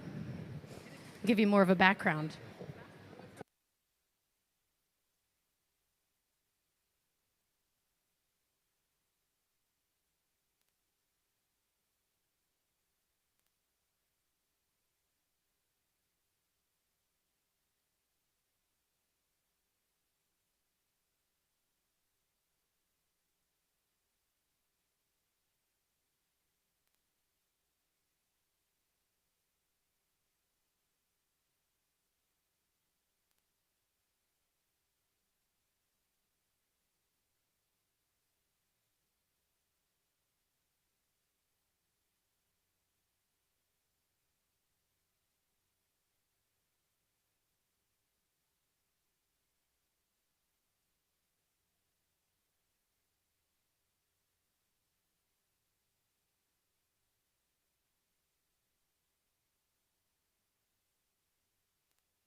What they're doing on the far left of the studio right now is shaping up this piece to make one of these anchors. He used some cork pads to squish the glass into that shape. And now they need to make the hole. So they're working on poking those two bits of glass together and then tearing a hole in the spot where they meet.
If you look up at the screen, you can see they're working on getting that hole inside the form. Getting the glass really hot in that specific spot makes it stretchy and malleable. They can poke a hole through it and then stretch that hole open to make it bigger. So they're using a really hot torch to help them get that hole established. And then little by little, they're going to stretch it open until it's a bigger hole that looks more like the piece over there.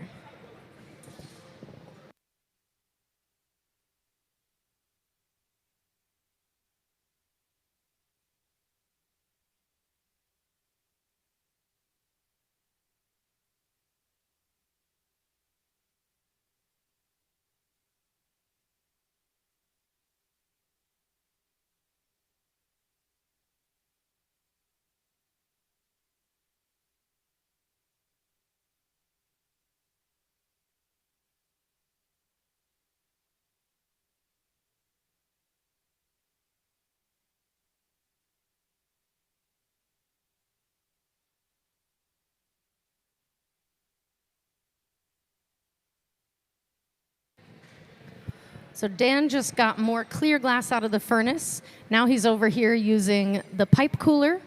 It's a water trough that helps cool down the metal so he can hold it up closer to the glass. When you put the metal in the furnace, it's 2,200 degrees in there, so it gets the metal kind of hot. So you cool it down just by putting it in water, and then he can hold it up way closer to the glass, which gives him better control. He's using what's called the Marver, which is a steel top table.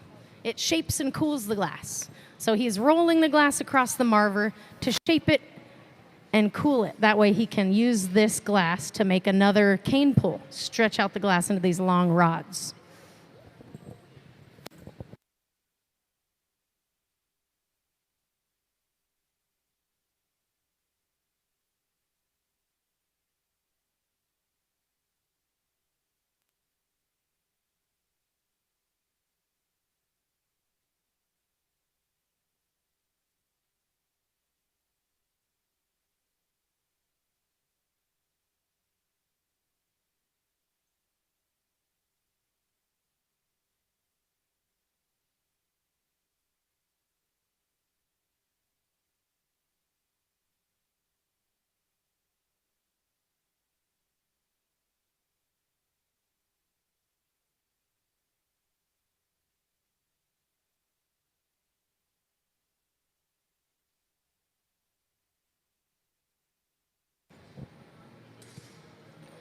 So they're working on fine-tuning the shape of their anchor over here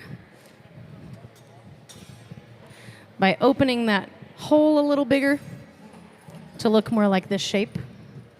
The colors look different just because of the temperature of the glass. All the glass looks orange when it's between 1,000 and 2,000 degrees.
If any of you are interested in coming back here another day, we have our Glass Fest Northwest happening this Saturday, the 8th. It's from 10 to 5 p.m., and it is free. It's bringing together local artists and artisans, live glass making demonstrations, food, drink, music, hands-on activities. It's all this Saturday from 10 to 5 if you're interested in coming checking it out. It is free to join us.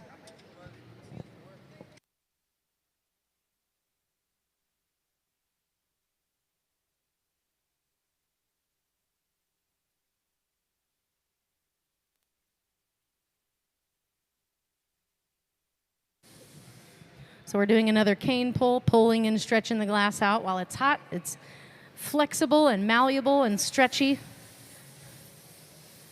We're using some compressed air to control which part of it is hotter, which part stretches more. But as the glass gets thinner, it cools down faster. So they're just pulling and stretching this as much as they can until they run out of heat, and then that's what they have. As this cools, you'll see the color that it's supposed to be come out more too. All the glass looks orange when it's hot, and that makes all the colors hide behind that glow. So when this is cold enough to touch, you'll be able to see that color better.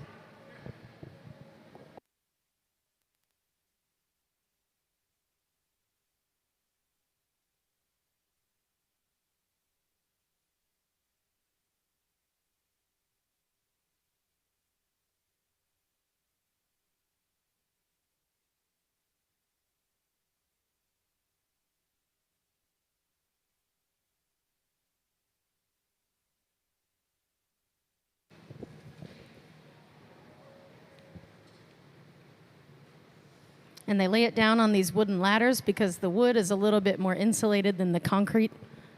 The wood helps it to where the glass can cool down without breaking, so that when it's cold enough, they can make it the size pieces that they want. If we put it on the concrete is cold, it would shock the glass and break it.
So this piece they're working on the left is one of their anchors.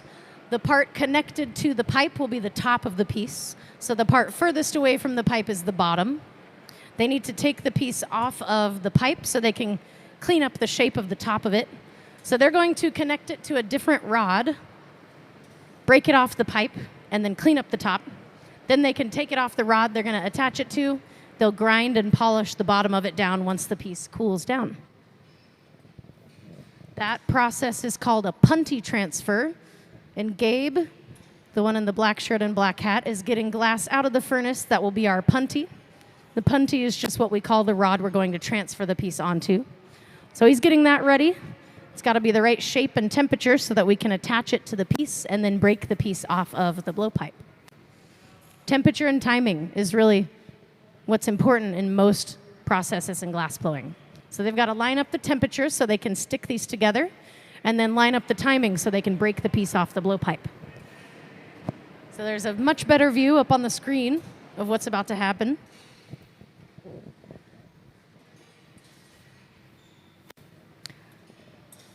There's a lot of thermal dynamics in glass blowing. They're going to use thermal shock to break the glass off the pipe. So at around 1,000 degrees, that's cold for the glass. If you put a drop of water on the piece of glass when it's 1,000 degrees, it creates a crack, a very small crack. So they're going to strategically place a drop of water on that restriction line right off the head of the pipe. That will be the spot that's weak so that when they hit the pipe with a metal tool, it will break right where they tell it to.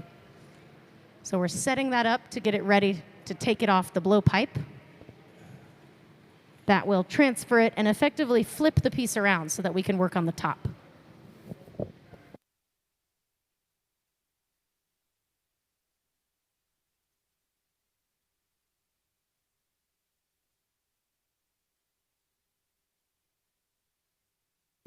So he's putting a drop of water right there on that spot and making a crack, hit the pipe, and it breaks. Now we've transferred it to a different rod. We can work on finishing the shape of the top of the piece. Where they broke it, there's a hollow opening because this is a blown piece. So they need to close that part so that it's a similar shape to the one that's over there.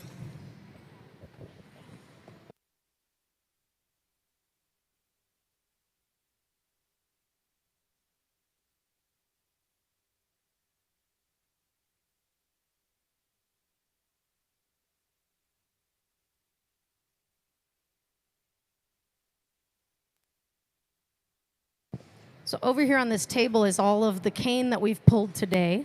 Those are going to become parts of pieces that he'll make during the residency in the next few days. So if you want a pattern on the glass, if you want stripes on your piece, you have to make the stripes, line them up, and then roll a clear bubble of glass on top of them to create that pattern. So we're making the pieces that will make the pattern later. Lots of prep work today.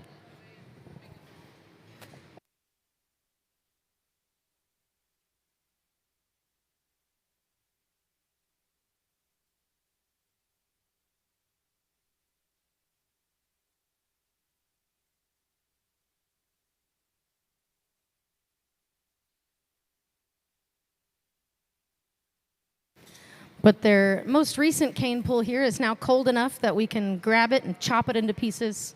And then Sarah has this tool over here that's breaking up the pieces of cane into equal size pieces that we can use on the baskets that Dan's going to make. He's going to make some... Oh, you're going to do it right now. Yay. They're going to do one here pretty soon.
how do you get the crackle effect on that piece? So, yeah. So the way they do it is when the glass is really thick around a small bubble before they blow it and expand it, you can dunk it in a bucket of water and the water will crack the surface. But since it's really thick, the inside will still be hot. So they'll crack the surface and then they'll blow into the bubble, which will stretch the cracks apart and make it look like that. Yeah. Yeah. If the glass is too thin, you'll break it. So it has to be done when the glass is really thick before you blow it out. So they did that before they started shaping the piece. Yeah. Yeah. It is literally called the crackle. So you got it right. You got it right. Yeah.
So the reason he's using the torch on that right now, the glass that's on the stick is called the moil, and that's what you call the glass holding the piece onto the stick. That's not going to be part of the final piece. They're going to break it on that restriction line that's right off the head of the pipe, and then once the piece cools down, they'll go into the cold shop, which is where you can work with the glass when it's cold to grind and polish it. So they'll grind and polish the bottom of it where they break it off the pipe. So they are about done with this piece. They're just preparing to take it off the pipe. That torch just helps balance the temperature of the piece because the glass closer to the metal is colder than the glass farther away. So that torch is helping equalize the temperature of the whole thing. That way when they take it off the pipe, it doesn't crack. It's all by feel. Yeah, it's all by experience. But once the piece comes off the pipe, it has to go into that black box over there. Stina is getting ready to load the piece into the box. That's called the annealing oven. Glass has to go through the annealing process, which is just the slow cooling. If it gets too cold too fast, it breaks. So it has to cool over an extended period of time. Stina's got on a bunch of protective gear because the inside of the annealer is 950 degrees Fahrenheit. She's got to physically carry the piece over there to the annealer and put it inside. So she's got Kevlar gloves on, which is a heat-resistant material. And she's also got some other protective gear so that when she puts it in there, she doesn't lose her eyebrows or her hair.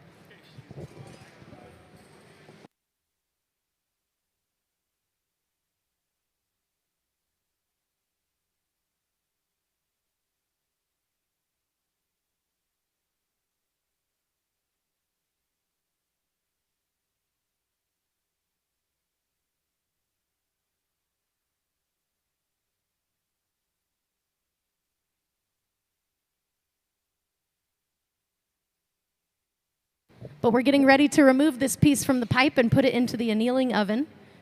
Same way we got it off the blowpipe. We're going to shock that connection by putting water on it, making a weak spot, hitting the pipe. Stina will catch it with those gloves, and then we'll take it to the annealing oven. There it goes. Let's give the team a big hand for another piece in the box. All right. Everything we make today is going to go in there and cool down systematically, slowly over time. I don't know the exact amount of time, but an extended, probably about a day, about a full day. It'll systematically cool down because there's a computer system attached to it that will control the temperature and lower it very slowly. If it goes too fast, the piece will break. So it has to go very slow. That's the part of glass blowing that takes the longest is the annealing process. And the thicker the piece is, the longer it needs to be annealed. So if you made a solid sculpture or a paperweight, it would need to be in there multiple days. If you make a blown piece that's hollow, it doesn't need to be in there as long. But they finished that one up. We're still working on pulling cane, making these pieces, and making those anchors. I think they'll take a quick little break to get some water because it's hot, and then we'll get started with something else. If anyone has any questions, just let me know.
So we are right now getting set up to do one of our cane roll-ups. Cane is these long strings of glass that we're getting ready. We're going to line them up on a tray, kind of like a bunch of pencils in a row. You put them in the reheating chamber, which melts them and gets them hot enough that you can take a bubble of glass and roll it onto there. So we'll roll the bubble over that, and it'll stick and create all of our lines. So this is a good example of what we're doing with all of the cane for this residency. So they've got all of the cane they want to use lined up on that tray. They're going to put that into the fire, which will heat up the cane enough that we can pick it up onto a stick. And that will create a striped pattern on the piece.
So we're working on, if you can see this, I don't know if you can see it from where you are, but it looks like rope.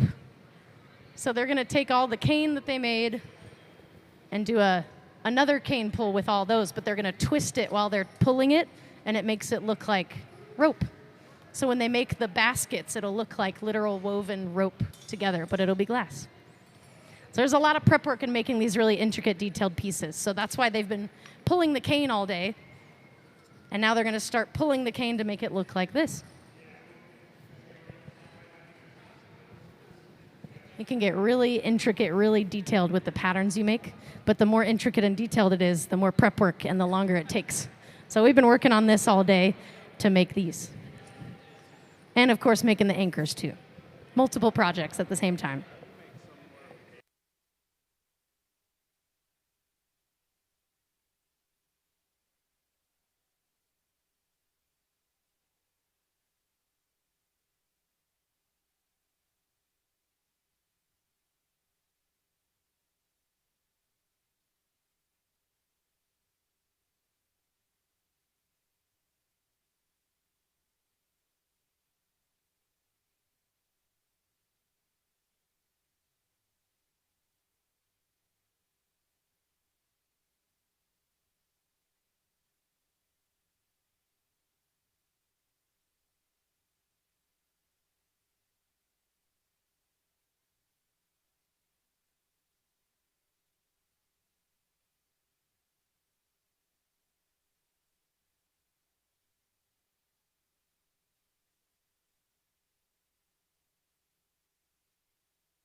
Okay. So I think we're going to do a cane roll up to make the stripes. And then he's going to make a bunch of small cups called, what are they called? Supios. Supietti. My brain just stopped working and I couldn't remember the word. Tubes. Making tubes of glass to pick up later to blow into cups that will get turned into other sculptures. So there's multi-step process. So we made the cane. Now we're going to roll the cane up and make the tubes so we can pick the tubes up on a pipe and blow them out into a shape. So we're getting ready to get the cane hot so that we can roll it onto a clear bubble that will create stripes.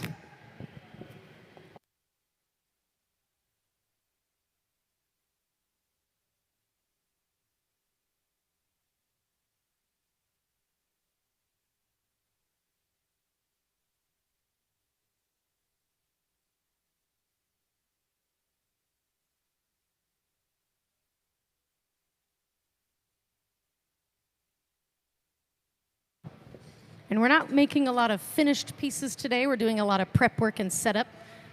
But if you do want to see some of Dan's finished work, it's for sale at the gift shop. We're making the anchors, and then we also sell the pieces at the gift shop. What's that?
We're working on doing our color or arcane roll up right now. Did that pretty fast, but glass is going to attach to other glass when they're both hot. So hot glass will stick to hot glass. They heated up those strings, pushed them all together, and then rolled them onto a bubble. Now we can blow the bubble to shape this, and it will have a stripe pattern on it.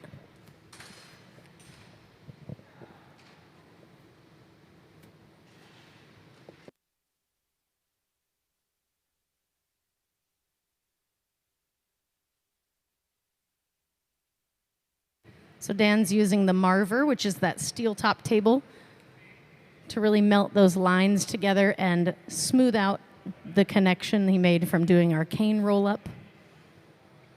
Getting it all even and melted together.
On the far left of the studio, they made a piece called the Stuff Cup. That's going to be used in a later piece. So it's a component for another piece. It's called a Stuff Cup because it is a cup that they're going to stuff more glass into. And that just creates a specific type of color pattern with the layers of glass for them to make the piece they want to make tomorrow.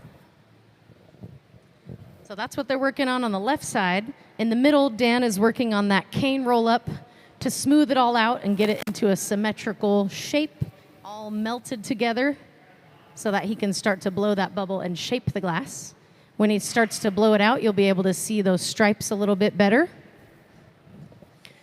And Stina is loading that stuff cup into the annealing oven. It'll cool down slowly, and then when it comes out of the annealing oven, we can use it later. But if the glass gets too cold too fast, it breaks. So we have to cool it down slowly. That way we can take it out and use it the next time. Glass generally needs to change temperature slowly. So we're going to cool that down so that it solidifies. And then tomorrow it'll get put into the kiln and slowly brought back up to temperature. That way they can take some glass and stuff it into the cup and make the piece. But at the middle bench, Dan is using a block, which is a big wet wooden spoon. It gets the glass all back into a symmetrical shape and helps get all the heat to equalize. They're going to blow that bubble and shape this glass up into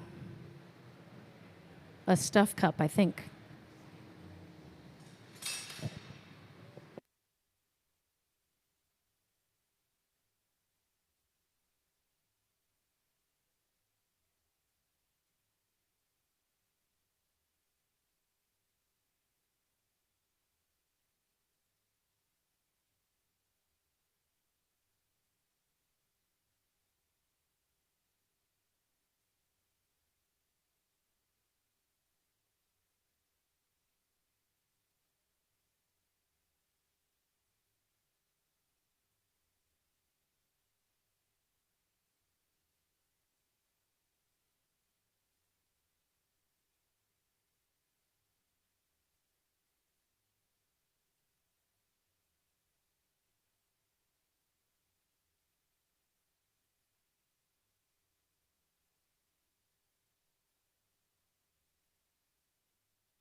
Right now, Dan is using the marver.